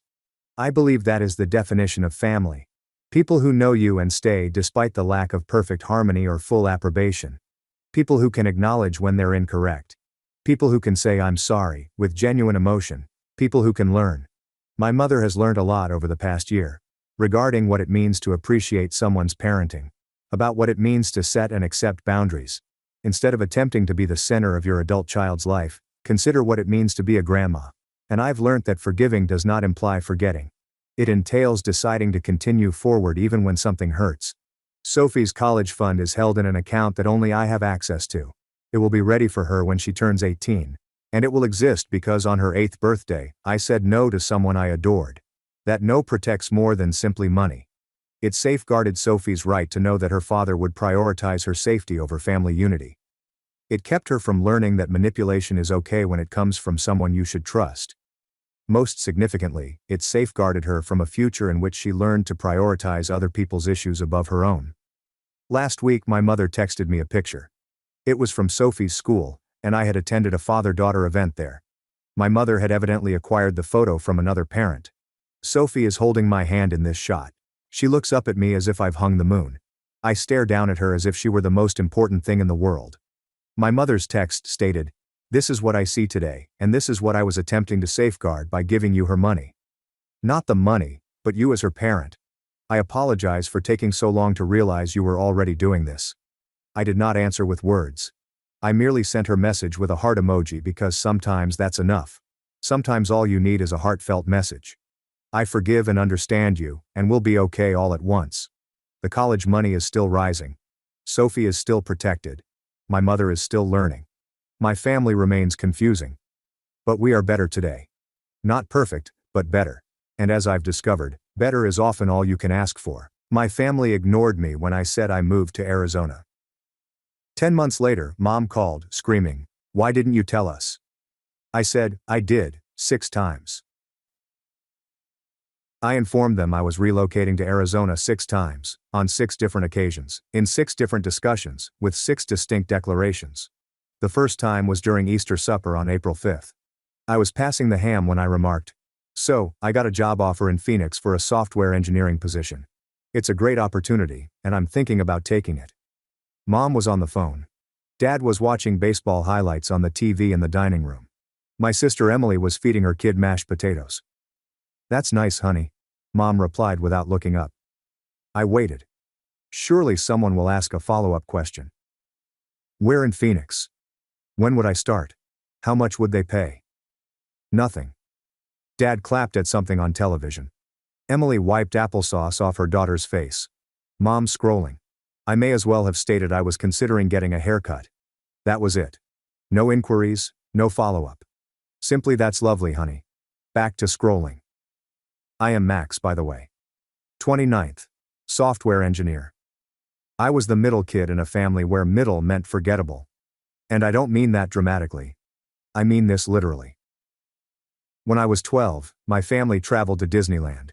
They got halfway through the day before discovering I wasn't with them.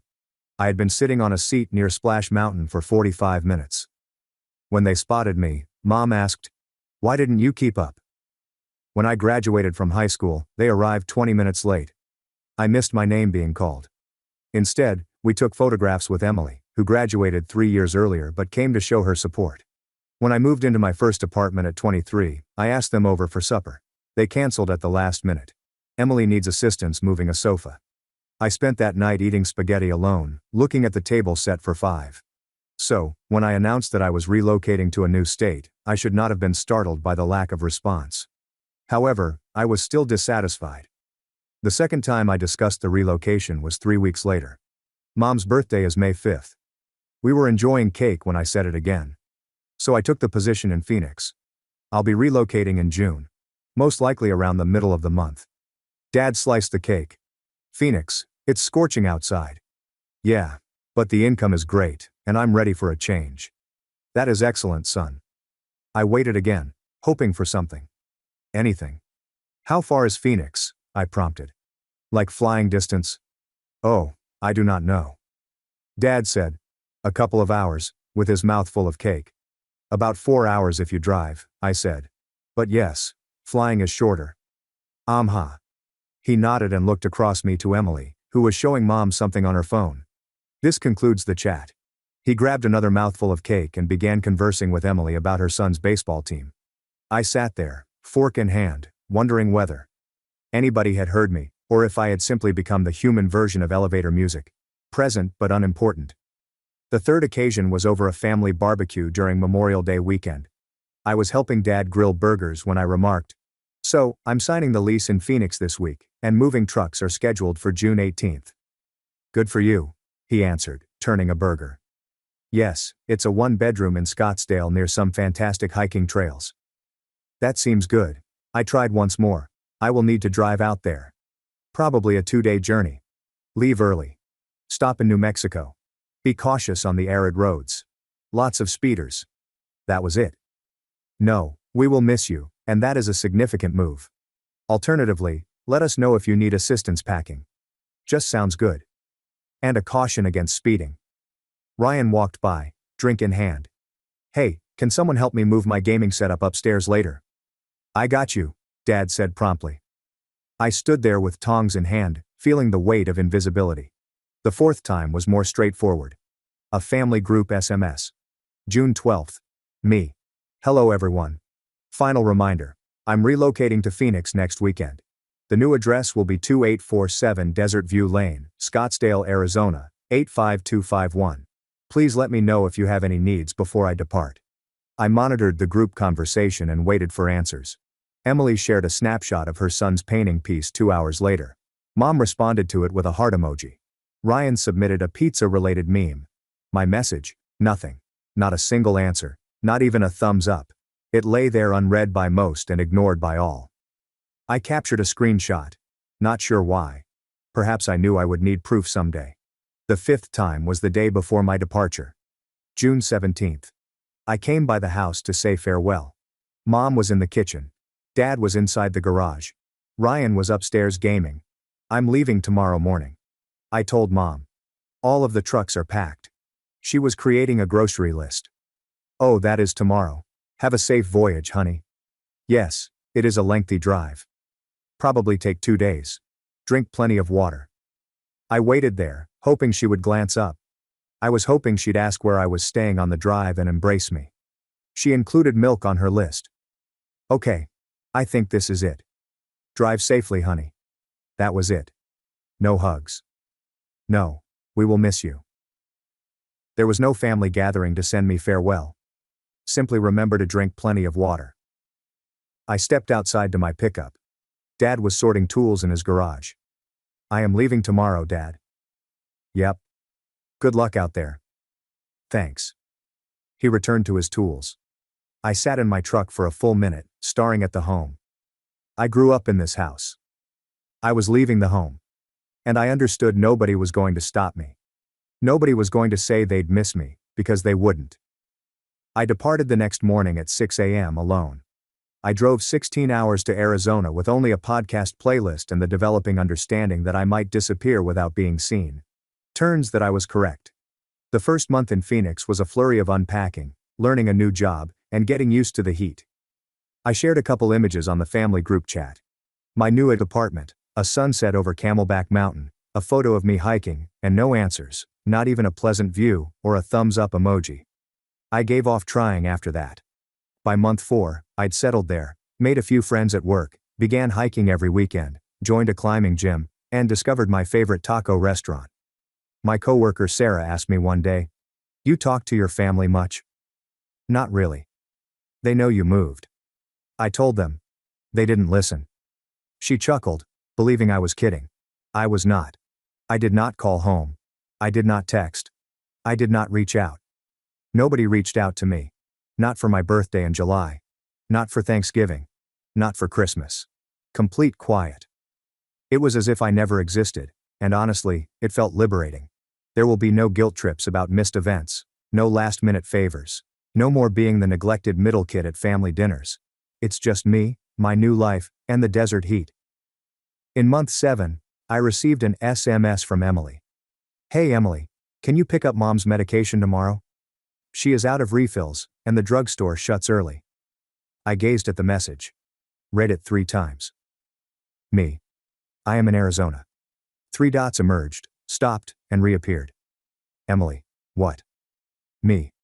I relocated to Arizona 7 months ago. I told everyone several times. Emily. Oh. I assumed you were joking. Me. Emily. Why would I make that joke? Anyway, can anybody else obtain it? Me. Asked Ryan. She did not react. I put down my phone and laughed.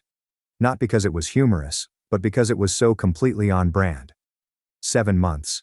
7 months spent living in a separate state, and my sister assumed I was kidding. Month 10. No calls, messages, or check-ins.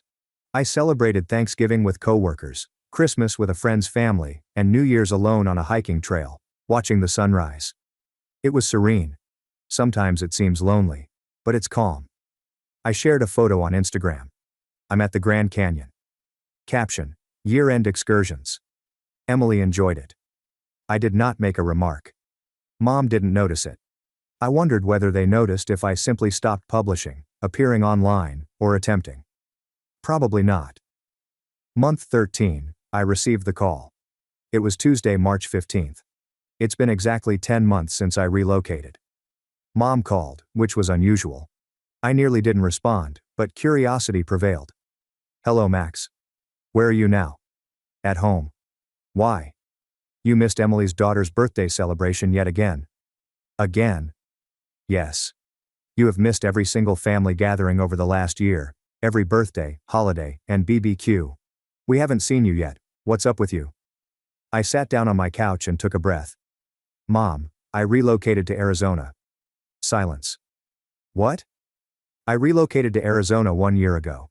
I told you several times. No, you did not. Yes, I did. I told you during Easter, on your birthday, and at the Memorial Day cookout.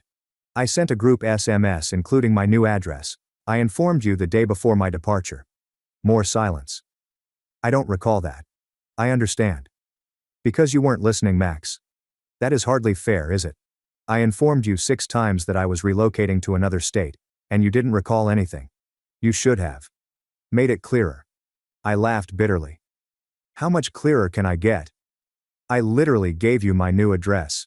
You may have phoned or visited. Let us know you're serious. I called. I told you. You just didn't care enough to recall. That is not true. Mom, I have been gone for 10 months. A full year. And you didn't notice until I stopped showing up for family occasions. It's not because you miss me. Because it was inconvenient. Max, I need to go. Wait. I hung up. Sat there, gazing at my phone. 1 year. A complete year spent living in a separate state. They didn't realize it until it touched them. That explained all I needed to know. Emily phoned 10 minutes later. Did you really migrate to Arizona? Yes. Why didn't you inform anybody? I did it 6 times. Nobody listened. Well, I don't recall that. I know you weren't paying attention, Max. That is not fair. We've been busy. You understand how hectic things are with the kids. It's been 1 year, Jess. You had time to post 50 photos of your children on Facebook, but you didn't notice I relocated to another state. That is different. How?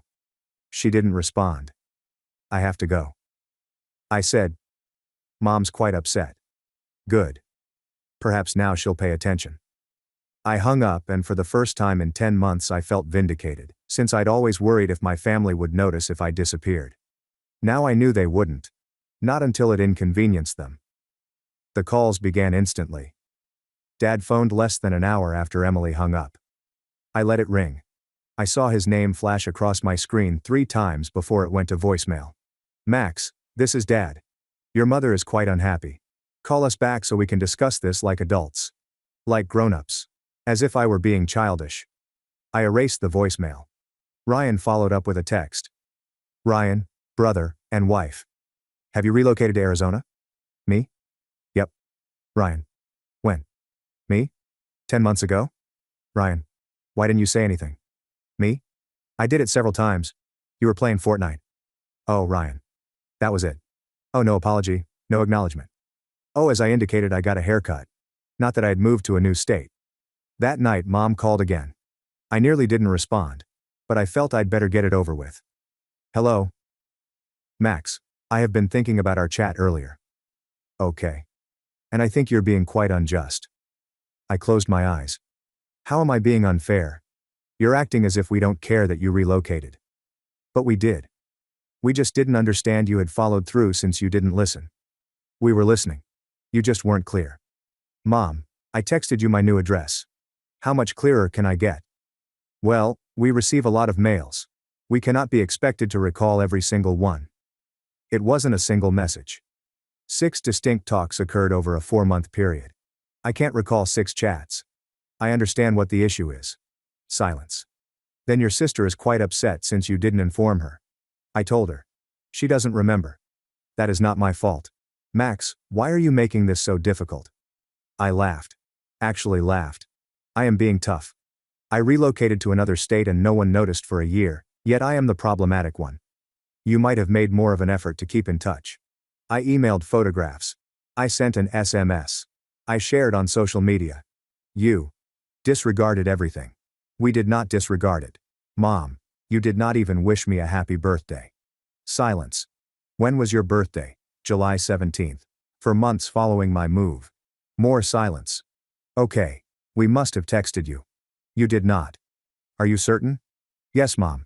I am sure. She breathed, annoyed. Okay, we forgot one birthday.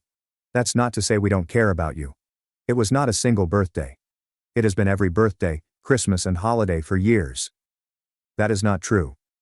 Mom, when was the last time you phoned to ask how I was doing? She didn't respond. Exactly. I'm a busy person, Max. I've got a lot going on, so do I. Nonetheless, I managed to inform you 6 times that I was relocating. Why are you acting so hostile? I am not being hostile. I am being honest. It feels unfriendly. I took a breath and tried to remain cool. Mom, I'm not trying to hurt you. I'm just trying to make it clear that I've been invisible to this family for a long time. And relocating to Arizona didn't change that. It just made it plain. You are not invisible. So why didn't you realize I was gone? She did not have a response for it. I have to leave, I said. Max, please wait. I hung up. Sat on my couch, looking at the wall. Part of me felt guilty. Part of me felt furious. And part of me simply felt exhausted. But overall I felt pleased that I had finally said what I had been thinking for years. And it felt great. The next morning I received a lengthy text from Emily. Emily, I do not like you making Mom weep. She's quite unhappy, and it's because you're overly theatrical about the whole affair. Yes, we did not notice you had relocated, but that is not a crime. We lead busy lives with children, careers and obligations. We cannot keep track of everything. You're behaving as if we abandoned you, while in reality you just departed without saying goodbye. That is on you, not us. If you wanted us to make a big issue about it, you should have done it yourself. Please do not blame us for your lack of communication. I reread it 3 times. Then I said, me? I had told you 6 times. I provided you my address. I emailed photographs. I sent an SMS. I called. I did everything but go up to your house with a megaphone. But, yes, it is my lack of communication. Emily, you are being foolish. You and I are being defensive because we both know I am correct. Emily, whatever. Max, enjoy Arizona. I hope it is worth losing your family over. Me. I did not lose my family. They just never realized I was a part of it in the first place. She did not react. I banned her phone number. Not because they are angry. I did it out of self-preservation, knowing that if I didn't, she'd keep messaging. Keep guilt-tripping. keep making me feel like I'm the problem. And I was finished being the problem. 2 days later, Dad called. This time I responded. Hey Dad. Max, we need to talk. Okay. Your mother is very hurt. She's been crying for 2 days. I'm sorry she's upset. Are you? Because it doesn't seem like it. I'm sorry she's upset. I'm not sorry for telling the truth. He sighed. Look. I get it. You feel like we didn't pay enough attention to your move. But you have to understand. We've had a lot going on. Emily's kids, Ryan's job search, your mother's book club. Life gets busy. I know life gets busy, but I told you 6 times, Dad. How many times does someone have to tell you they're moving to a different state before you remember? It's not about remembering, it's about priorities. That landed like a punch. What? I said what I said. We have priorities, and sometimes certain things take precedence, so I'm not a priority. That's not what I said. That's exactly what you said, Max. Don't twist my words. I'm not twisting anything. You just admitted that I'm not a priority in this family. Look, you're taking this wrong. How should I take it? Silence. Dad, I'm not sure what you want me to say, Max. I want you to apologize. To admit that you should have paid more attention, and to acknowledge that I told you I was moving and you didn't care enough to remember. That's not fair. Yes, it is. He exhaled, heavy and frustrated. Fine. I'm sorry. I should have paid more attention. Is that what you want to hear? Only if you mean it. I do. Do you? Yes, Max.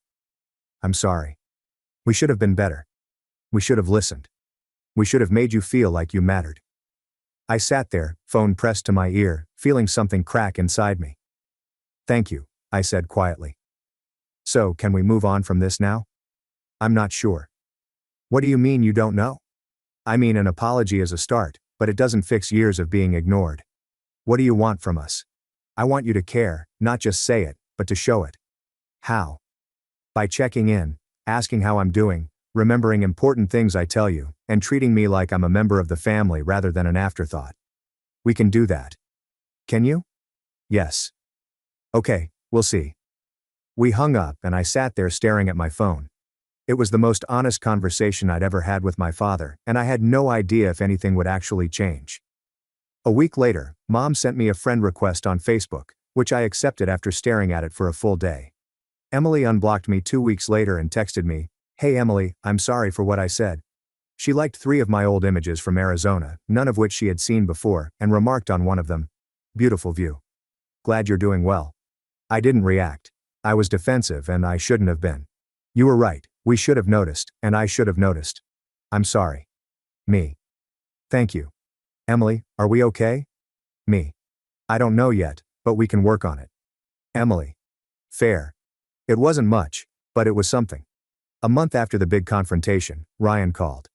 Hey man. Just wanted to say sorry for what? For not noticing you moved, and for everything else. Everything else? Yeah, I know. I've been a bad brother, always asking for things and never checking in. I'm working on it. Are you really? Or are you just saying that because Mom told you to? Both, honestly. But I mean it. I want to be better. Okay, we'll see. That's fair. We spoke for another 10 minutes about nothing essential, just small talk, but it was the longest discussion we'd had in years. 4 months after I told my family I lived in Arizona, things had changed, not fixed, but different. Mom texts me once a week, typically simply saying, "How are you?" Or, "Thinking of you." Small, but steady. Dad phoned every other Sunday and we spoke about work, the weather and hiking. He called, Emily sent photos of her kids, asked about my life, and actually listened when I responded. Ryan sent memes, stupid random memes, but it was his way of reaching out. I hadn't forgiven them yet, but I was willing to try because maybe, just maybe, they were finally seeing me. And that was enough for now. 7 months after the confrontation, Mom asked if she could visit. The text came on a Thursday afternoon. Mom, I'd really like to see where you live. Would it be okay if Dad and I came to visit? We could stay at a hotel for the weekend. I stared at the message for 20 minutes. Part of me wanted to say no, to maintain the distance, to protect the peace I built. But another part of me, The part that had spent years wanting them to care. Wanted to say yes. Me. When were you thinking? Mom, next month, the first weekend. Me. Okay. Let me know the dates and I'll make sure I'm available. Mom, thank you, honey. This means a lot. I set my phone down and took a deep breath. They were coming to Arizona to see my life. To see the place I'd been living for a year and a half that they'd never asked about. Better late than never, I suppose. They arrived on a Friday evening in October and I picked them up from the airport.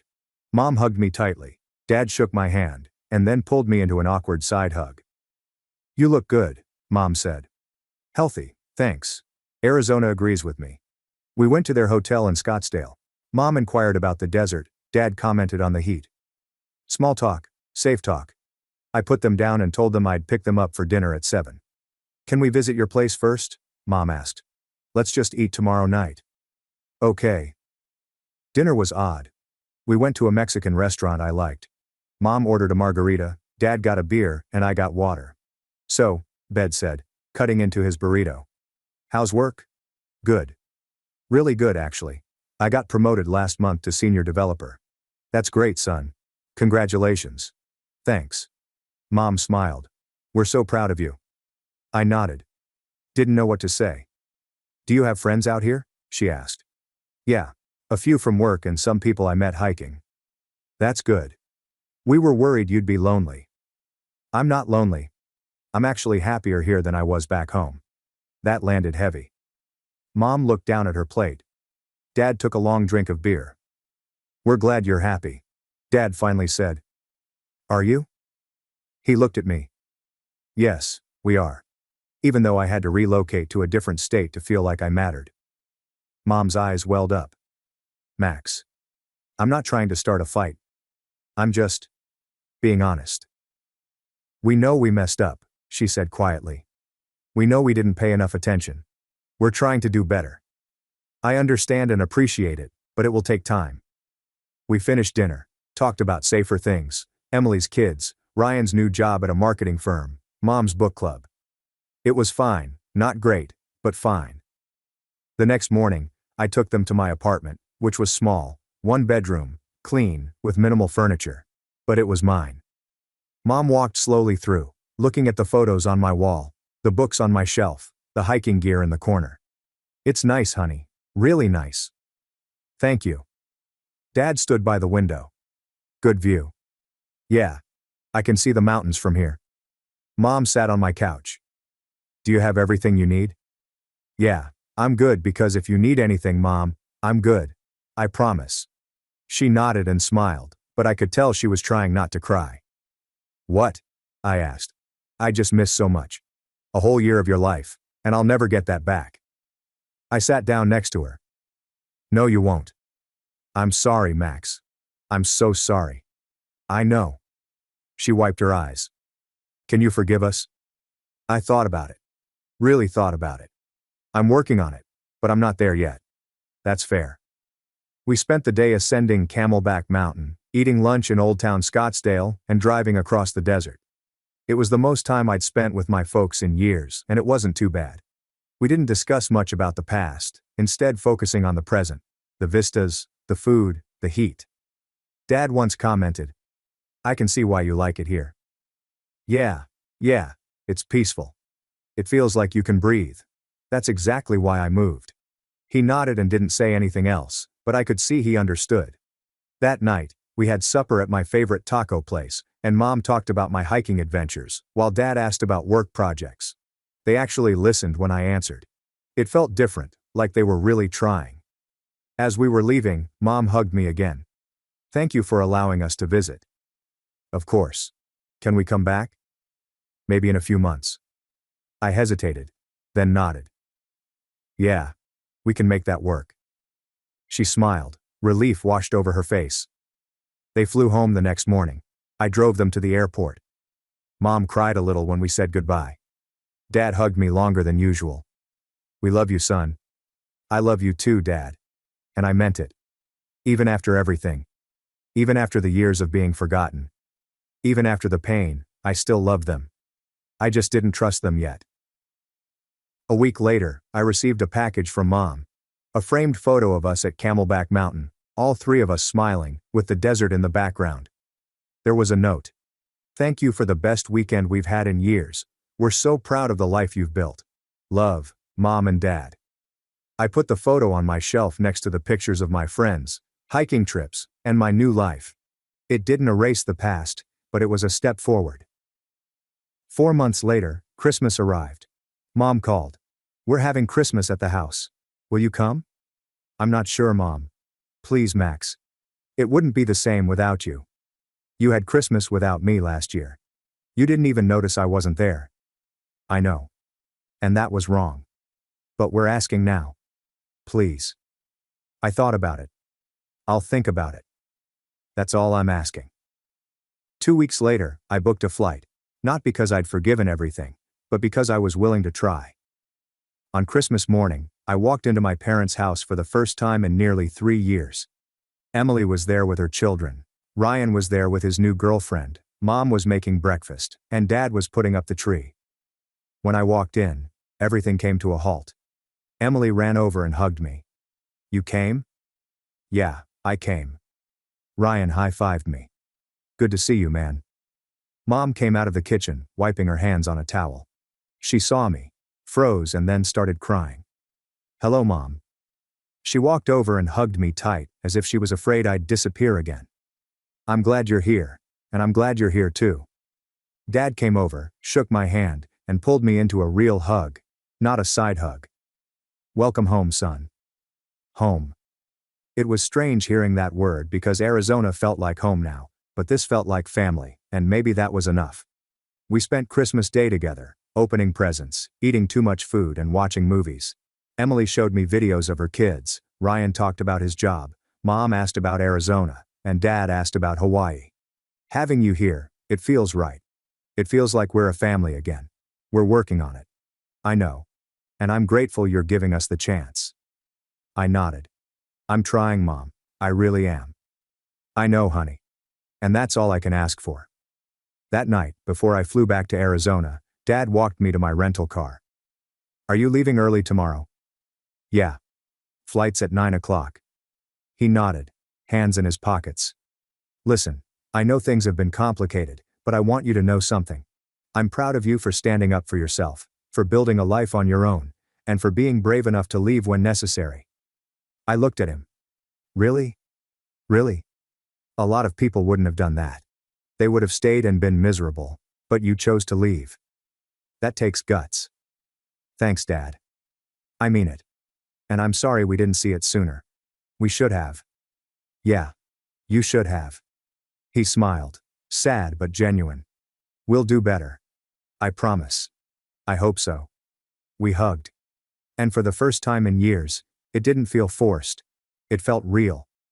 I flew back to Arizona the next morning, and as the plane took off, I looked out the window at the city below, the place I grew up, the place I'd left, and realized something. I didn't need them to fix everything. I didn't need a perfect apology or a tearful reunion. I just needed them to try, and they were trying. That was enough for the time being. 3 years after I moved to Arizona, my life had changed dramatically. I'd been promoted twice, to senior lead developer, and my team respected me. My boss valued my input, and I had a voice that people actually heard.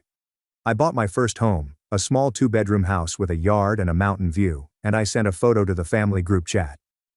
Mom, congratulations, honey. So proud of you, Emily. Beautiful house. When can we visit? Ryan, sick place, bro. Dad, well done, son. I received 4 positive responses within an hour. It was such a small thing, but it meant everything.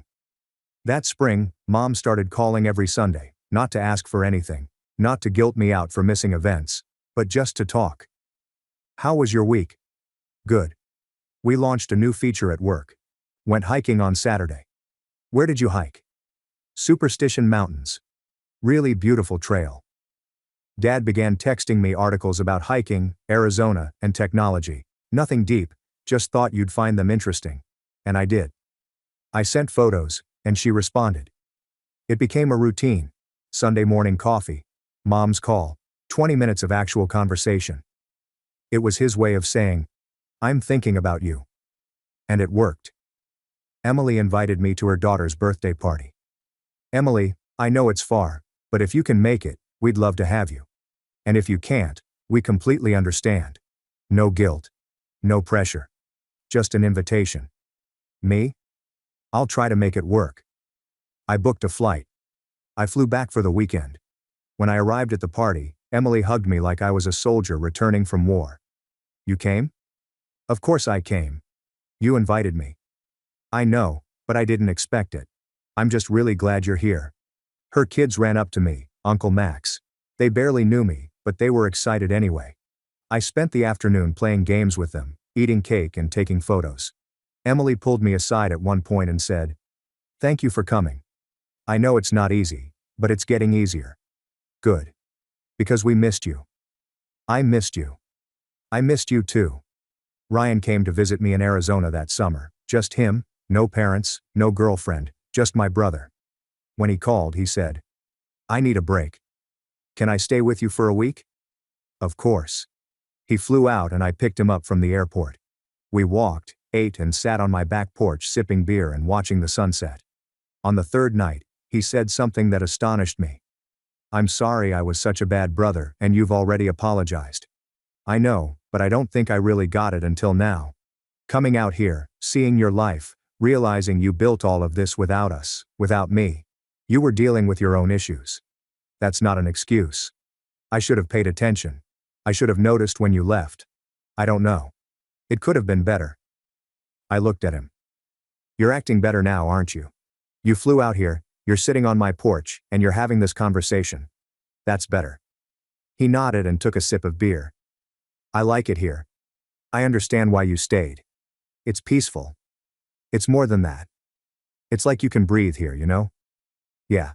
I know. We sat in silence for a while. Comfortable silence. Can I come back? He asked, not to move. Mom cooked breakfast. Dad helped me fix a leaky faucet. We went to a Suns game, explored Sedona, sat on the porch and talked. Real conversations about life, work and everything. Dad once said, "You know, I think leaving was the best thing you ever did." Really? Yeah. You needed space, we needed a wake-up call. Everyone won. Doesn't feel like winning sometimes, but you're happy and we're better. That's a win in my book. Mom nodded. He's right. We're better parents now. I didn't want to force anything. I just left. And that was enough.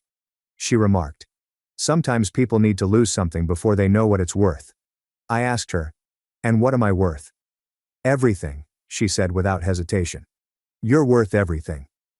I felt something crack inside me. Something I'd been holding on to for years. Forgiveness, perhaps, or just letting go. "Thank you," I said quietly. "No. Thank you for giving us another chance." 3 years after I moved to Arizona, I got a promotion that required relocation to Seattle. I called Mom first. "Hey Mom." "Hello honey. How are you?" "Good. I have news. I think it's good news. So I got offered a VP position. But it's in Seattle." "Seattle. Wow, that's amazing honey. Congratulations." "Thanks. I'm thinking about taking it." "You should. That's a huge opportunity. You're not upset." "Why would I be upset? Because I just got settled in Arizona and now I'm leaving again." She laughed. "Max, you're an adult. You go where your career takes you. We'll visit." "You'll visit. It'll be fine." "Really? Really? We're proud of you, no matter where you are." I smiled. "Thank you, Mom. When do you leave?" 2 months. "Okay. We'll come out before you leave. One last Arizona trip." "I'd like that." They came. We hiked, we ate, we said goodbye. This time was different. There were hugs, tears and promises to stay in touch. "Call me when you get there," Mom said, "and send photos of your new place." "I will." Dad handed me an envelope to open later, which I did on the plane to Seattle. Inside was a card and a $5,000 check, which said, "For your new adventure. We are proud of you. Love, Mom and Dad." I stared at it for a long time, not because of the money, but because it was the first time they'd ever supported one of my moves, not with words, but with action. 6 months into Seattle, I received a text from Emily. "Emily, the family group chat is planning a reunion in Summer, Arizona, and your old house is a meeting spot. Would you come?" Me. My old house. Emily. The family wants to rent it for a week. See where you lived, hike the trails you loved, and experience what you experienced. Me. That's actually really nice. Emily. So you'll come? Me. Yeah, I'll come. That summer, we all met in Arizona. Mom, Dad, Emily and her family, Ryan and his now fiancé. We hiked Camelback, ate at my favorite taco place, watched the sunset from my old porch, and for the first time in my life, I felt like I was a part of the family, not an afterthought, not invisible, but just there, present. Ryan raised his beer in recognition. Everyone raised their glasses to Max for moving to Arizona, for forcing us to get our act together, and for not giving up on us. I smiled and raised mine to second chances. Later that night, I sat on the porch with Mom. This place is special, she said. I get why you loved it here. No, you saved yourself. This place just gave you the space to do so. I nodded. Maybe. I'm sorry we didn't notice you while you were standing in front of us. Do you forgive us? I thought about it. Really thought about it? Yeah. I do. She began weeping. Thank you, but Mom. Yeah. If you ever stop seeing me again, I'm moving to Alaska. She chuckled through tears. Deal. I was standing in my Seattle apartment, 5 years after moving to Arizona, looking at the photos on my wall. Arizona sunsets, family dinners, hiking trips, group photos. My phone rang. Sunday morning. Right on time. Hey Mom. Hi honey. How was your week? Good. Really good. We talked for 30 minutes about work, about life, about nothing important, and when we hung up I smiled because I'd spent years being invisible, but now I was seen, and that made all the difference.